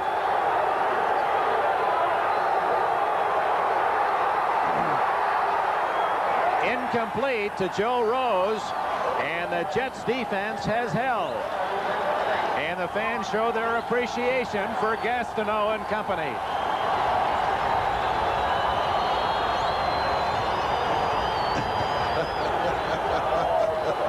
These are serious fans. Once again, the underneath pattern by the Miami Dolphins, obviously having little faith in the offensive line to hold out the New York sack exchange. We get the word that Marty Lyons, with a hamstring, re-injuring that hamstring, will not return in the second half. Well, you can see that hit a Miami player, and now the Jets, Darrell Ray takes a chance and recovers it. He may have thought that hit one of his teammates and took a gamble on falling on that ball. Dick, if that ball is touched by the punting team, though, that's where they'll get the ball regardless of if Ray fumbles it or not, I believe. So Oro's on not a good snap, just does get it away. Fans, a big night on NBC. Our buddy Bob Hope stayed up and cheer with him. The National Football League's 60th year. An all-star comedy salute to America's #1 spectator sport. Awesome lineup for Bob Hope. What a team. Elizabeth Taylor, Olivia Newton-John, Susan Anton, Roger Staubach, O.J. Simpson, George Allen, Dick Butkus, many others. That's tonight, 8 o'clock Eastern Time, NBC. New York Jets have the ball at midfield, at 50-yard line, dissecting the ball. Here in the third quarter, 8.5 minutes remaining in the period. Temperature dropping 40 or thereabouts. And the wind, although as you look at the flags, it does not indicate being that windy. Certainly the ball, once kicked or thrown, you can see it, the wind having its effect. Todd is 9 for 17 and 92 yards.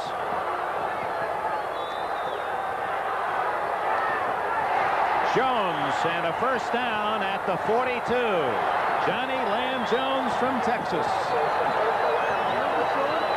Still preferring to go with the short patterns, taking no chance of injuring Richard Todd. They don't want to try to hold that Miami defensive line out for too long. This is the best field position that Miami's had since the first quarter, Dick. That's right. They've been playing in their own end and trail by 6, 12-6. Todd at the 100-yard mark. Walker Intercepted or not? No, Small, Gerald Small. And one of the things that has alarmed Don Shula is the fact that his cornerbacks did not have an interception this year, and Small had a sure touchdown against Oakland at a critical time last week and couldn't hang on. This was a tough chance. Todd rolled this way.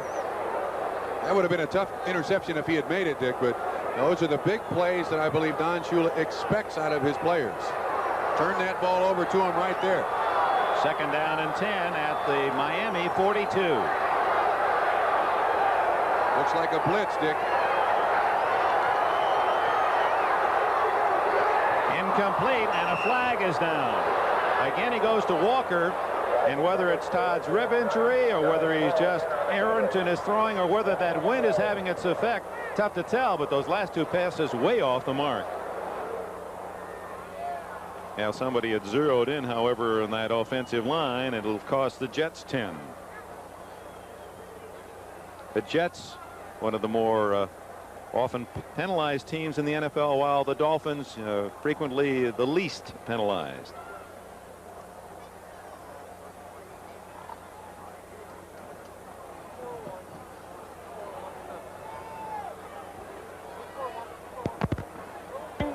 Number 60 on it.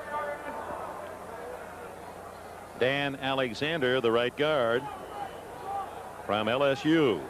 He was one of many key players in a brilliant 77 draft by the New York Jets. There's 60.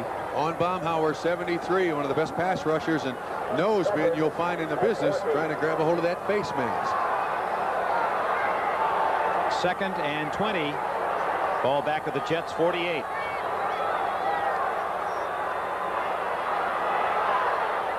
Oh, through the hands of Wesley Walker. Gerald Small on the coverage. And the 2 previous passes that Todd had thrown, kind of, I don't know, they kind of winged their way out there. That one was a good spiral, good and tight. I think Wesley Walker was expecting one of those ducks that he'd thrown just a couple of minutes before. He really nails this one. Just 10 yards down the field, just trying to get half of it back. I believe that ball should have been caught. From a different angle. Todd standing in there. He's not buckling under that first line of pressure. Now to admire the man. 3rd and 20. Ernest Roan, and Roan has the sack of Todd way back near the 35-yard line. Once again, Dick, I got to think that A.J. Dewey moving in and out of that defensive line, that's twice that's happened. The outside man on the line of scrimmage seems to be almost untouched. Waldemore, 70, was the man that was assigned to him, but with Dewey changing the blocking scheme by moving in and out of the defensive line, I think it puts that split second of indecision in the offensive lineman's mind. They award progress at the 37, and on 4th down and a mile, Ramsey will have to kick it. Vigorito is at the 25 for Miami. Pretty kick. Perfect spiral. Vigorito was a muff, but he's able to pick it up and knocked out of bounds at the 15-yard line. Crosby made the tackle. A 51-yard kick by Ramsey. That ball bouncing back into Vigorito, and now that's a free ball, so he had to alertly pick it up and just didn't get to it in time. So it'll be Miami's ball at the Dolphin 15, with the Dolphins leading by 6.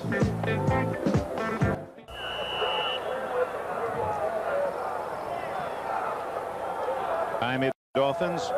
That isn't the statistic I have in the first quarter. It was just the other way around, as the Dolphins have not been able to outscore their opposition in the first period.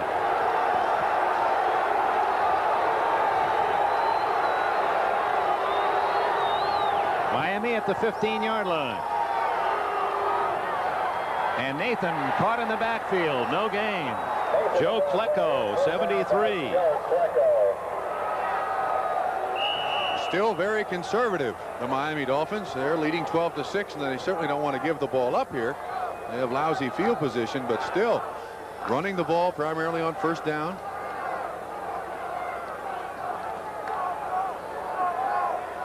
Cephalo to the right, Duriel Harris to the left. Nathan and Eddie Hill behind Woodley. This is Hill. Little misdirection. Didn't fool the Jets. It'll be 3rd down and about 6. Klecko again with the tackle, along with Lance Mell, who leads the Jets in tackles this year. It's an interesting thing, too, I think, Dick, that Joe Klecko, as a great pass rusher, is still one of the best guys in the league you'll find in pursuit. You find an awful lot of pass rushers who do nothing but pass rush. But this guy is a complete defensive end, Joe Klecko. Boy, and Klecko and Gastineau, not only big and quick and strong, they're both over 270 pounds.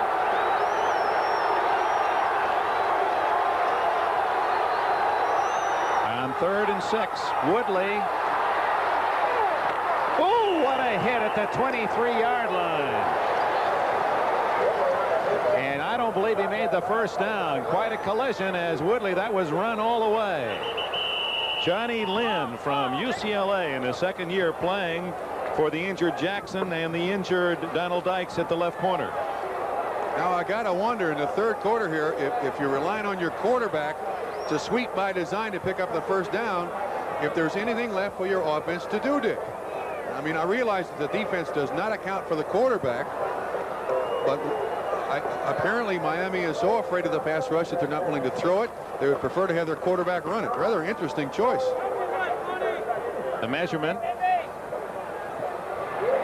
And he's going to be short by that much. We pause briefly for station identification. This is the NBC Television Network. This is WNBC TV, New York. Shea Stadium in New York. Dick Enberg and Bob Trumpy, we're pleased you're with us on this cool November afternoon, late afternoon, early evening. The New York Jets and Miami Dolphins playing for 1st place. Miami leading by 1 game over New York coming into this one. The Dolphins have a 12-6 lead. There are the standings as the moment, as Buffalo has won today.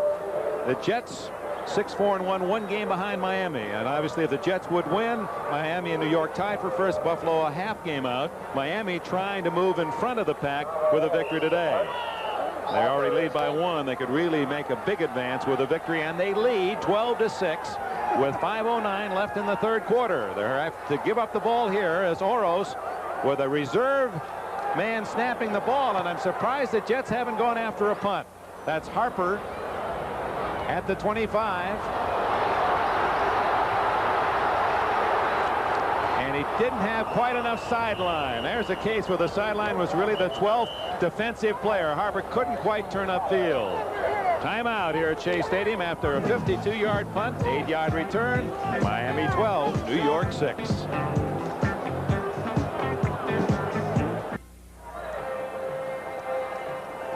The New York Jets, they've been quiet since early in the game. They got the first 2 scores of this contest on field goals, but they trail now 12-6. Richard Todd, better field position at his 32-yard line. Tom Newton.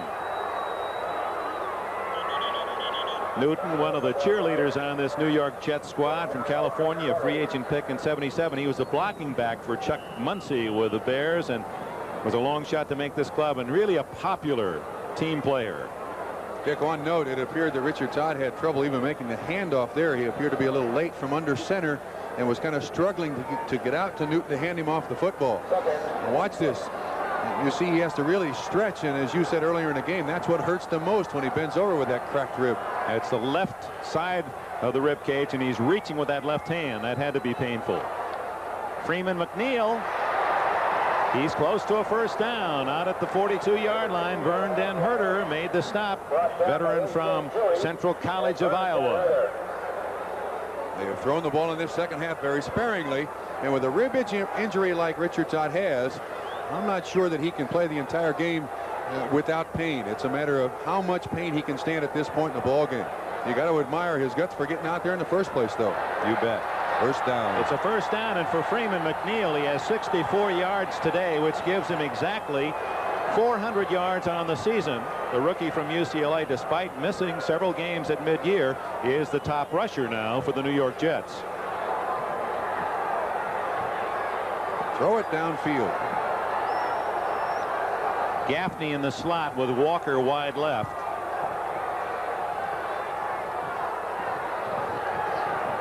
Another quick pass and complete to Barkham, the tight end. And apparently he was not touched by a Dolphin when he went down initially, so he gets up and moves it to the 49 of Miami. A 9-yard gain and a heads-up play by the veteran tight end. Dick, I wonder how this pass was completed. It appeared to go through the hands of Brzezinski. It was very, very close to being an interception. The cornerback is almost there to make the interception. Small, and Jerome Barkham, who started his career as a wide receiver, one of those gifted tight ends that can play both. He has excellent speed on the outside and can block on the inside. 6 touchdowns this year for Barkham. 2nd and 1. McNeil, and I believe he fumbled, and Miami says they have it. They do.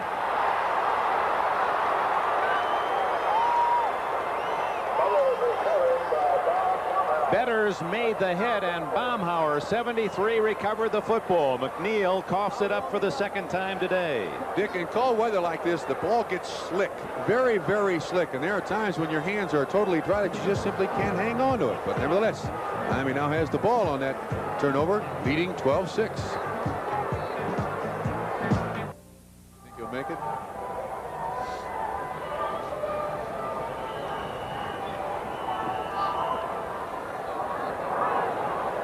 Twelve to 6. The Jets had the ball at midfield, but Freeman McNeil for the 2nd time fumbled, and Miami recovered. Those are the only 2 turnovers of this game. David Woodley, the quarterback, has it at his 48. He's 10 for 19 and 64 yards total passing today. Miami leading 12 to 6. Late in the 3rd quarter. Woodley intercepted. Stan Blinka. And he's to the 47-yard line.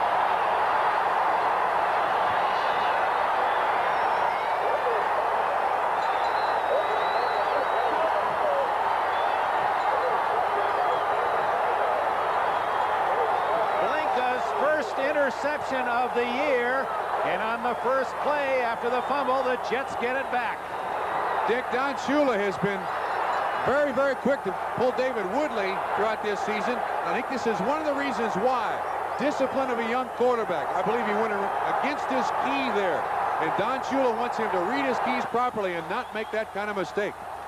You talk about the shift in emotions after the fumble. This crowd dead quiet. And now they're on their feet as Todd, barely keeping his, completes and then dropped by Walker at the 31. Larry Gordon, number 50, the defender for Miami. Todd slipped coming out from underneath center. You'll see the pattern by Wesley Walker, and he is open. And this is not the first ball that's been dropped by Jet receivers. It may have been tipped slightly by Larry Gordon. We have a bad angle on it. But if it was not tipped, we won't be able to see it here. One another Gordon, angle. number 50. I don't believe he touched it. I think it was right in the breadbasket. Harry Coyle, our director, Larry Cirillo, our producer, right on that one from 2 different angles. 2nd and 10. Bruce Harper. And the Jets caught Miami in a blitz, and Harper with a good gain to the 40-yard line. It'll be 2nd, 3rd, and 3.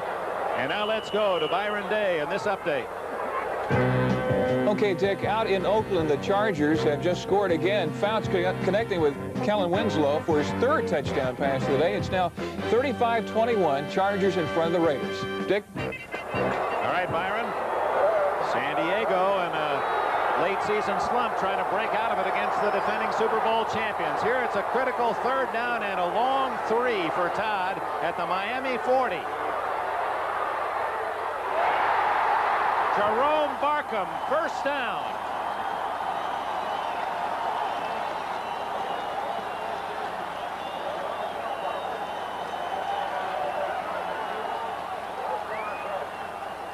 Barkham, the veteran, Dick, has been the only receiver, consistent receiver, that has caught the ball from Richard Todd today. So in the biggest 3rd down so far, Jerome Barkham gets it. 1st down. Excellent job. Barkham, a number 1 pick back in 1972 by the Jets from Jackson State. The Jets trail by less than a touchdown. It's 12 to 6. Miami in front. A minute 15 left. 3rd quarter. McNeil, trouble with his balance, and he's down at the 26-yard line in the grasp of Larry Gordon. The plus is he was able to hang on to the football. They do not need a turnover here. In case you're joining us late, McNeil having perhaps his best day in, statistically at least, rushing for the Jets. In case you join us late, the reason for the unusual score, they're not all field goals. The Jets scoring on 2 Pat Leahy field goals of 29 and 49. But Miami had a touchdown, 4-yard run by Nathan, a safety by Gordon, and a Von Schaman 46-yard field goal after the safety. Todd in trouble. Wide open is Harper. And it appears he has another Jet first down at the 18-yard line.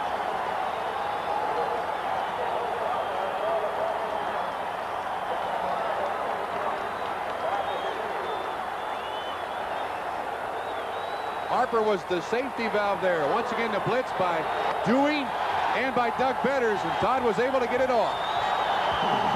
And that's the end of the third quarter. Miami's 12-6 lead is threatened. We'll be back after these words from your local station.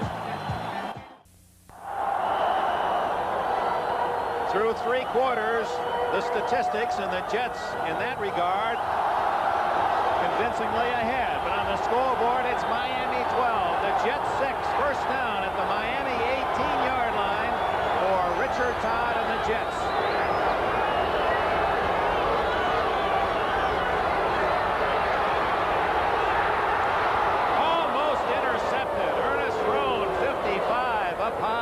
To bat that one in the air. It was intended for Bruce Harper.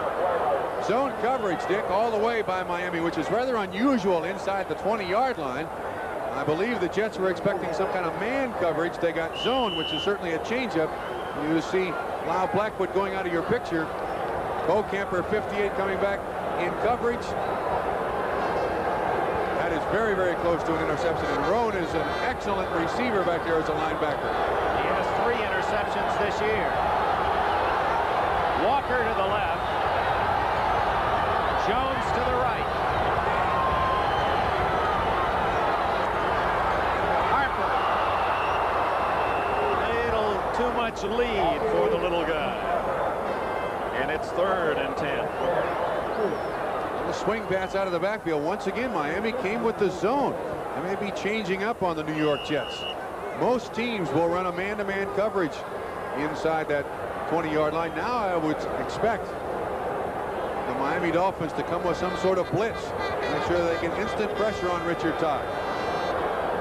Don Shula, Walt Michaels in this chess game at Shea Stadium. 3rd and 10 at the 18, and Todd calls time. And look at Todd. He is favoring a leg as he jogs off the field. I don't think that's a rib. Since he was hit in the first half, he's shown a slight limp. That's Joe Walton, the offensive coordinator, with the baseball cap on backwards. And I admire Richard for making the decision. This is the big play of the game. He's got to make sure he's got all his ducks in a row here. And we're going to use this timeout to involve you in this important word.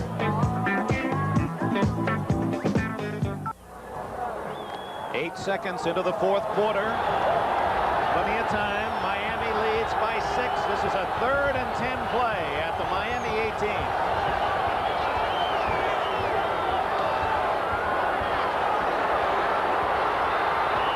And the Dolphins have their 4th sack of the game.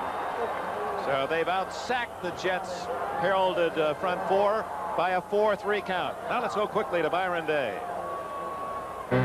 Dick, out in Oakland, San Diego's just scored again, taking advantage of an intercepted pass. Dan Fouts hits Kellen Winslow one more time. 4th touchdown pass of the day for these two. They missed a point after, though. It's now 41-21 Chargers in the 3rd. Dick? Thank you, Byron. On 4th and 20 after the sack, Pat Leahy to try his 3rd field goal today. This would be 46 yards.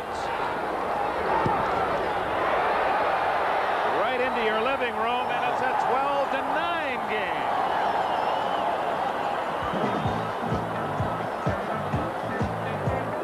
They played to a 28 tie the first time, and they're playing toward a 12 tie with this field goal in the 4th quarter.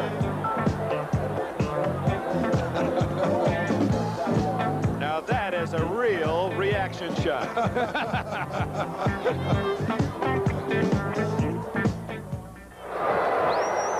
So now the big play in this game is Larry Gordon's sack of Todd in the end zone for a safety that led to 5 points. Oh. Messalou is out of bounds at the 3-yard line. So now the pressure on Woodley and Miami, and the Jets fans love it. Nothing worse could happen to a team now protecting a 3-point lead in the 4th quarter. An excellent job by Leahy. I'm not sure that's what he intended, but 1st and 97, and you want to take a look at the big defensive play by Miami. You'll see 58 Beaukemper on the outside, consume the tackle, then Rome with Alexander trying to get out there to make the block. Gets to Todd, 4th sack on the day. And that forced the Jets to settle for their 3rd field goal, but now it's Miami deep in its own end from the 3-yard line.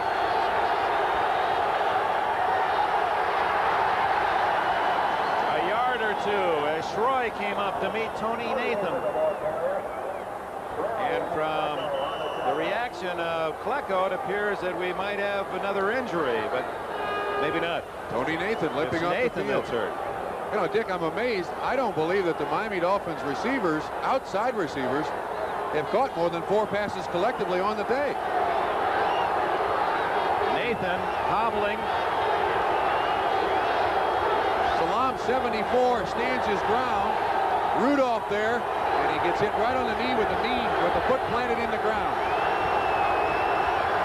2nd down, 8. Andra Franklin tackled by Lance Mell at the 11. It'll be 3rd and 2 for Miami. Franklin, we talked about Newton being the blocking back for Chuck Muncie at California. Franklin at Nebraska blocked for 3 men who gained 1,000 yards or more for the Huskers. I.M. Hip, Jarvis Redwine, Rick Burns. They all benefited from Franklin's blocking talent. And is he not the only one of those 4 gentlemen still in the NFL? That's an interesting note, isn't it? Dolphins are 3 of 9 3rd down conversions today. And they go to Hill, and he's in trouble.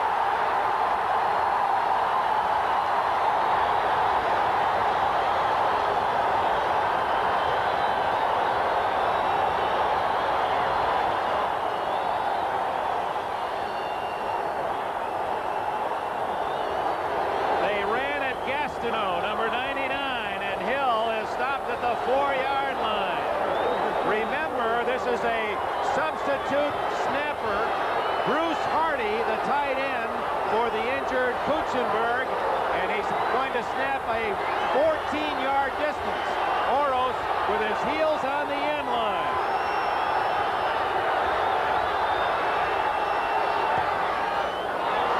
Short kick. Harper. Oh, he takes a good Miami bounce, and Harper is knocked down at the 48-yard line of the Dolphins. A 42-yard punt to number 42, Harper, with a good roll. Timeout. Chase Stadium in New York, the scene. In this tussle for first place, Miami leads by 3. 12 minutes and 9 seconds left in this game, in regulation at least. Tony Nathan being attended to along the sidelines, but it's a Jets ball at the Miami 48-yard line.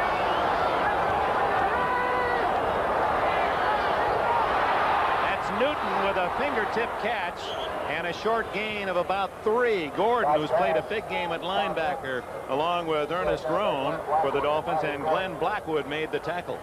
Big interesting that Bob Baumhauer got a little shot on Richard Todd and helped him up off the ground. 2 former Crimson Tide teammates.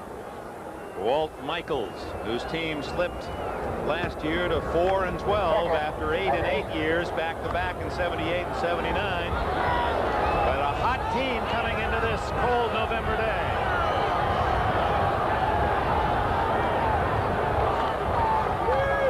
McNeil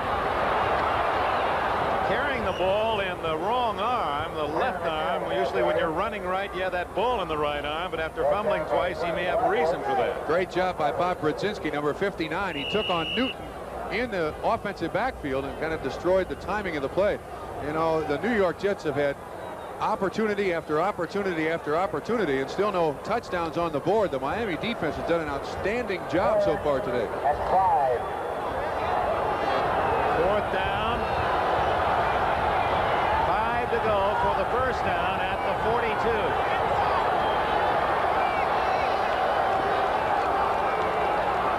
Going long for Walker, and again the wing, as we've seen it this second half, anything thrown to the near sideline seems to go with the wind toward the sidelines, and that one blown out of bounds. And that, Dick, may be the difference between Richard Todd not practicing all week long, just losing that little sense of the sideline. He's been off ever so slightly today.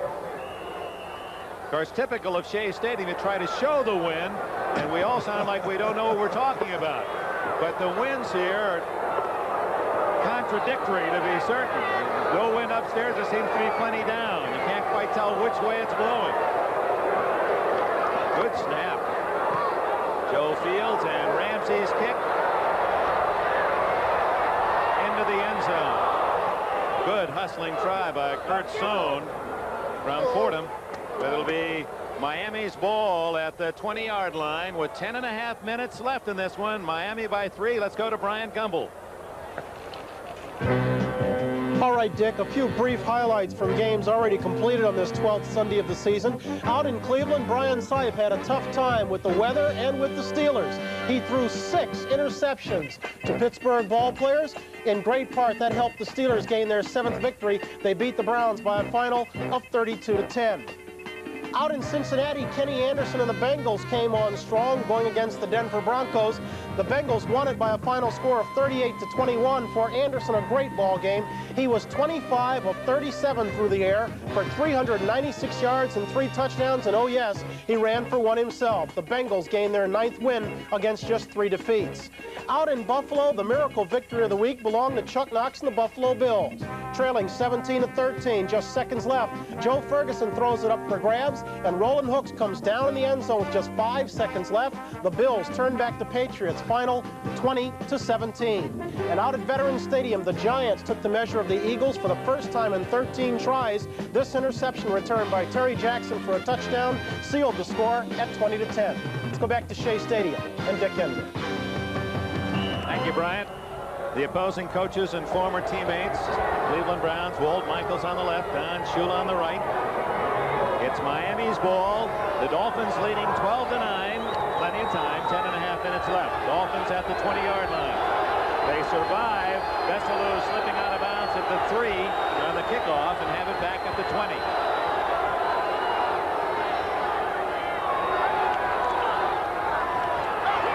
A fake, and it's Woodley on a beautiful piece of ball handling, and he's all the way to the 46-yard line. There's the longest run of the game, 26 yards by David Woodley. And did they slicker the Jets defense on the fake to Nathan. One of the things that makes it work too is Tony Nathan going into the line of scrimmage there like he has the ball under his arm. Woodley, I believe, has been the leading ball carrier for the Dolphins today. Total 41 yards now. That's Don Shula. He'll try any way possible to beat you. And Nathan leaping into Jets territory at the 49-yard line. Lance Mell, picked in the third round last year out of Penn State. Number 56 made the tackle. Dick, I noticed too on the Jets sideline that Richard Todd continues to throw when the defense is on the field to try to keep that rib warm and loose so he can continue to play. Got a look at Mell after a 5-yard gain. Both quarterbacks are hitting 50% on the game.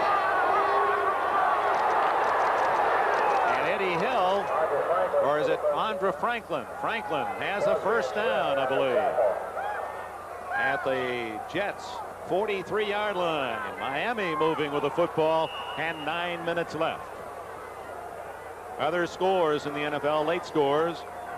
Well, these are the finals. Pittsburgh 32, Cleveland 10, Cincinnati strengthening its first place hold. Buffalo in the final minute. Giants a big upset at Philadelphia. Detroit still in the running in the NFC Central after beating the Bears.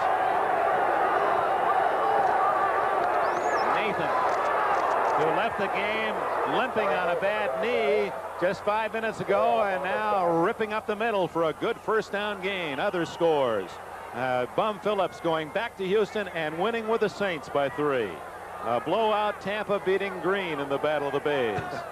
Kansas City a solid winner. It was St. Louis over Baltimore. 11 straight losses for the Colts. San Diego opening a big lead against Oakland. Dallas leads by 7 at home against the Redskins. And San Francisco has a 3-point lead against the Rams, 27-24. Andra Franklin, refusing to be brought down, is all the way to the 16-yard line. And a Miami first down. 18 yards on the carry, and this is for the first 3 quarters of the football game. Neither team could really run the ball particularly well. All of a sudden, Miami in this last drive, I have a feeling that Mr. Shula got the troops together over there and said, hey, listen, do you realize what this is for? That's a good point, Bob. Miami had not picked up a first down the entire second half until this drive, and now they have 3 in a row from their 20 to the Jets' 17. Nathan. And that Miami line is beating the Jets to the punch here in this drive. Another good first down gain by Tony Nathan. Good lead block, too, by Andra Franklin. And Mr. Michaels is wondering what's happened to his, at this point in the game, stingy defense. They're running at Kenny Neal, number 77, who has replaced Ben Rudolph, who replaced the injured Marty Lyons. 6:45 left. 2nd and 5 play. And Franklin, second effort, gets inside the 10-yard line. It'll be 3rd and 2 for the Dolphins.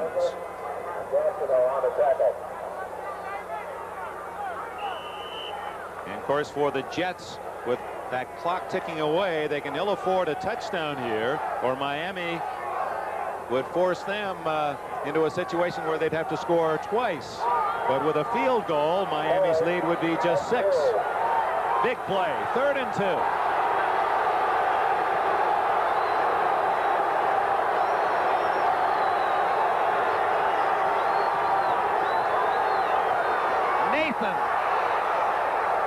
It looks from here that he made the first down at the 6-yard line.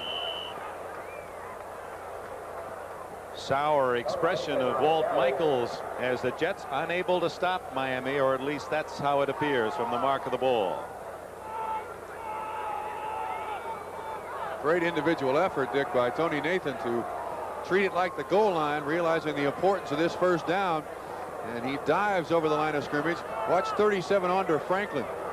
Get right up through that hole, try to hit somebody. Good job by the center on the nose man, and it is a first down. This drive all on running plays, 8 in a row, and it began with a fake by Woodley and the 26-yard run from the Miami 20-yard line, and now it's 1st and goal at the 6-yard line. 3 tight ends, Ronnie Lee, Bruce Hardy, and Joe Rose in the lineup for Miami. It's Hardy, 84, to the left side. Lee on the right side with Rose the wing left.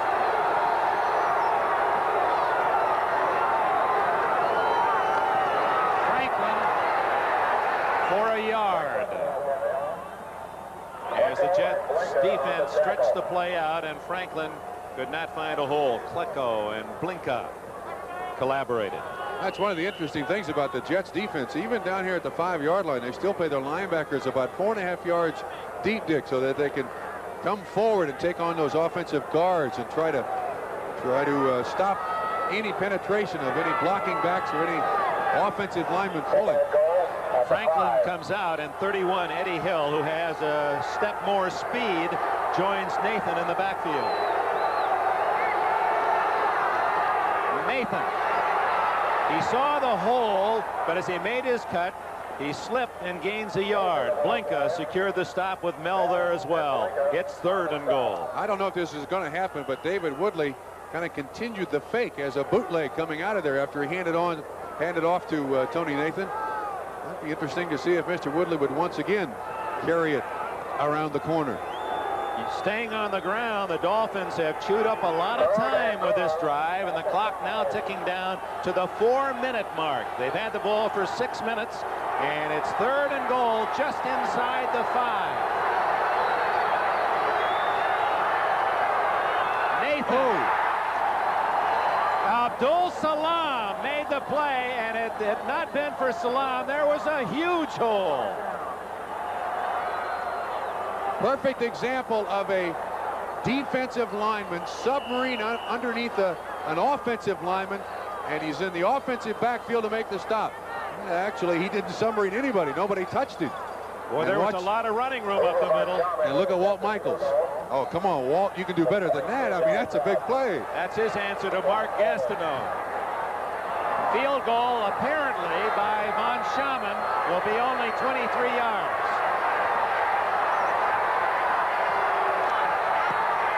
He's got it. But for the Jets, a moral victory. They're within a touchdown. That makes it a 15-9 game. And for the New York Jets and their coach Walt Michaels, 3 minutes, 10 seconds left. This is Brian Gumble in New York. Out in Oakland, the route is clearly on, as if it wasn't before. Dan Fouts has thrown an 8-yard touchdown pass to Charlie Joyner. Fouts' 5th scoring toss. It's 48-21, still in the 3rd. Let's go back to Shea. All right, Brian, that high-scoring San Diego Charger machine hasn't been able to outscore their mistakes on defense, but they're doing it today at Oakland. And now it's the Jets with the ball. Harper at the 7.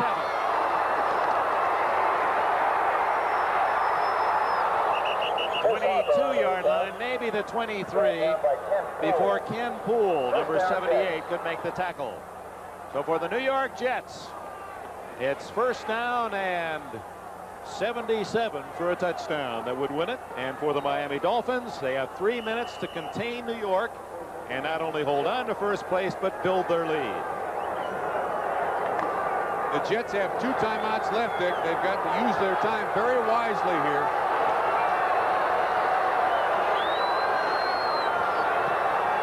Newton in motion.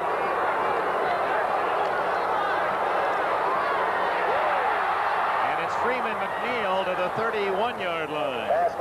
A.J. Dewey made the tackle for Miami. Thanks to Mike Alber and John Gallagher helping us in the booth. John Hewig. Joe Costanza, statistician. 2 minutes and 40 seconds. And a 6-point Miami lead. 2nd down and less than 2.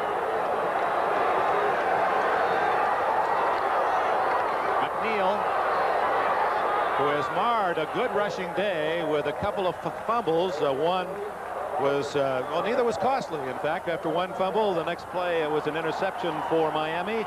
And the first fumble, the defense of the Jets pushed Miami back. They got nothing out of it. Dick, I think the Jets should take a timeout right now, and then the next timeout they can use as the 2-minute warning. They'll get one more play off, but they're not using it. The fans at Shea agree with you, Bob Trumpy. Some boos from the crowd because New York did not take advantage there, but apparently they feel 2 minutes and 2 timeouts is enough time. 15-9, Miami.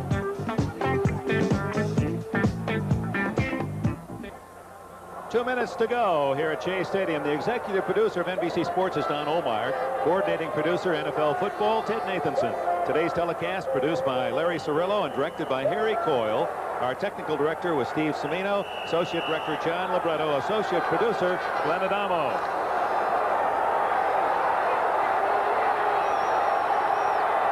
Two minutes to go. 1st down Jets at their 34. They trail by 6. Bruce Harper takes a wallop at the 36-yard line from Glenn Blackwood.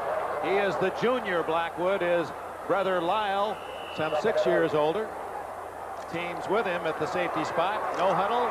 And almost deflected to the Jets. Jones as Todd throwing under pressure from A.J. Dewey. still have chose not to go to the wide receivers, trying to get the running backs up underneath, get them the ball, and hopefully break a tackle and get down the field. But they've got to use the sideline in this situation, Dick. It's been an interesting game in that we've not really had a successful long pass by either side. I still go back to that 2-minute and 18-second mark. I don't believe the Jets have used the last 2 minutes and 18 seconds very wisely. Third down, 9. Oh, a good move by Durking to get a first down. He was stopped short of the first down, and second effort to the 45. Clock running, 1:25 remaining. Miami leads 15-9. Todd Walker. Complete to Wesley Walker at the 39-yard line. And Todd looks at the clock and calls time with 1:10, and the clock's still running. Now to 1:08. He called time at 1:11. They didn't stop the clock until 1:08. Dick, I have the feeling that Miami expected New York to just throw the ball out of bounds to stop the clock, but he does a good job getting by Elder Blackwood, and there was nobody even close to him. There's Gerald Small finally on the coverage, but that is a gigantic play for the New York Jets, and he zips this ball in too. I must really pat Richard Todd on the back for playing this entire football game with an injury that would probably keep most of us home in bed for at least 2 weeks. And that ball was thrown as well as any all day. Don McNeil made the tackle. There's the timeout situation with 1:08 left. The Jets can stop the clock once, and obviously with a 15-9 deficit, they need the touchdown and the extra point. You know, Dick, it's amazing what adrenaline in a human being can do, and especially in athletics, it shows so graphically here. Richard Todd, when he has a serious injury, but it has not seemed to bother his throwing, except in a couple of cases where he seemed to be cold and throwing the ball into the ground for this entire football game. 37-yard line of Miami with 1 minute 8 seconds left. Well, it had that playoff feeling at the very start of the drama of this game, and so it has been played. Todd, oh, what a play, but he does not get out of bounds. A great play as well by Miami to keep the receiver, Bobby Jones, inbounds. And so the Jets have to hurry. 53, 52, 51, 50. Todd, incomplete. That'll stop the clock as Durking was hit hard by Glenn Blackwood. 44 seconds remaining. It'll be second down and 10. That'll give the Jets a chance to at least think about this next play and not have to hurry. It's at the 25-yard line. And Dick, that last pass completion, Richard Todd was firmly in the grasp of Ernest Roan. I'm rather surprised that the officials didn't call it a sack. He did an excellent job to get it off, and so did the Miami Dolphins in keeping the Jets receiver on the field. You are correct, sir. No one sitting in Shea Stadium. 60,000 cheering for the Jets.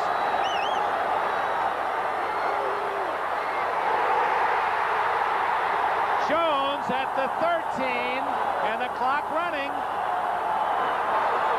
And here's where those timeouts are so critical. 29, 28 seconds left from the 12-yard line. The Jets need a touchdown to win it. Oh! And very close to interference as Jones was leaving his man Don McNeil, and McNeil had a piece of him. There is something that an offense can do in that situation, realizing that the defense is allowed one chuck in the first 5 yards. If you can get the ball up while contact is made, you may get an interference call. I believe that's what Walt Michaels was claiming there. Plenty of time here now, no reason to panic, but throw it in the end zone. Win or lose, that man Richard Todd has won a lot of fans in New York today. At the 12-yard line, 21 seconds and 1 timeout left.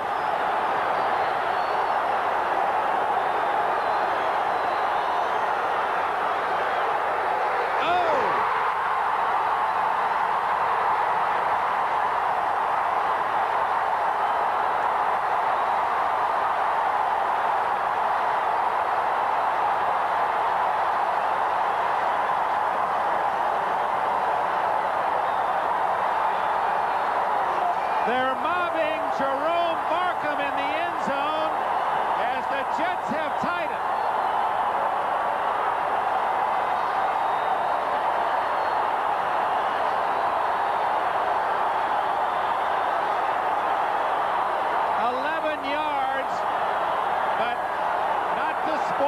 Celebration. Remember, the extra point is necessary for the victory, and here's Lee.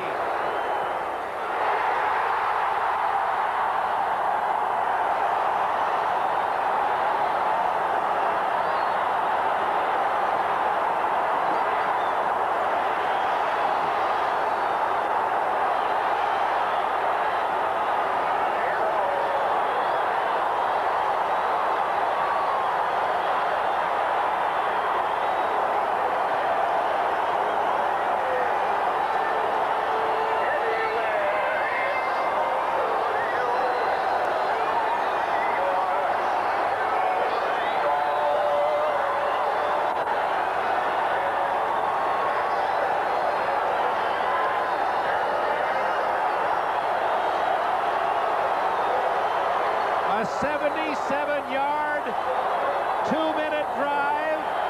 Richard Todd, playing with a painful injury, a fractured rib, driving his team into a first-place tie, hits Jerome Barkham for the score.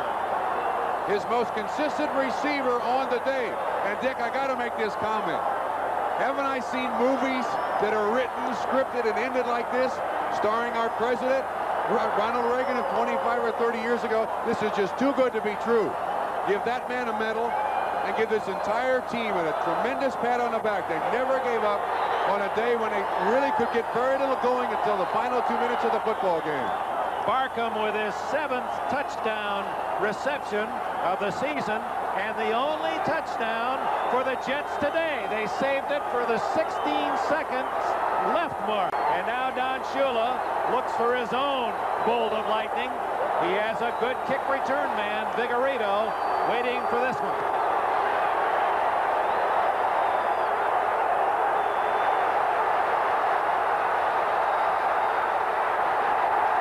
And Vigorito is down at the 23-yard line with 11 seconds left. Tom Newton made the tackle. Dick, unless lightning strikes, the Miami Dolphins over the last 4 years will be 0-7-1 against the New York Jets. An astounding record. Walt Michaels making sure that that deep line of defense is well back to protect against the long play.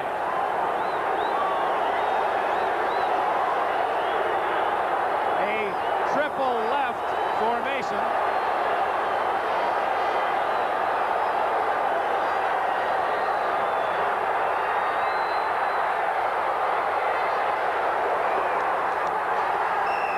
Incomplete, but it went in and out of the hands of Elmer Bailey, number 88. 1 play left, 3 seconds remaining.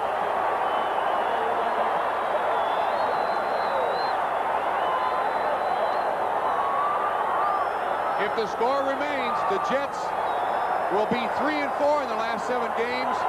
Or excuse me, the Miami Dolphins will be 3-4 in the last 7 games. The Jets 6-1.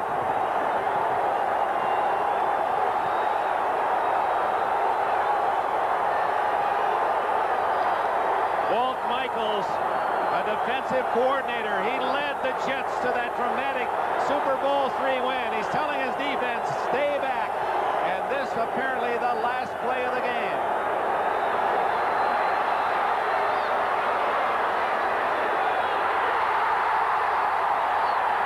And the game is over.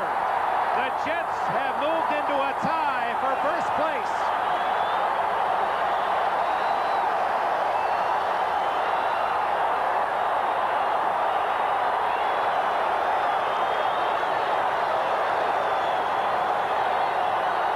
Richard Todd, a broken rib last week. They said he wouldn't play. He made himself play and courageously leading his team into first place. And for those who question the leadership capability of this young man, he has offered his answer today. And there's no question about his will to lead. Mark Gastineau, Jets 16, Dolphins 15. What a game! Now to Brian Gumbel.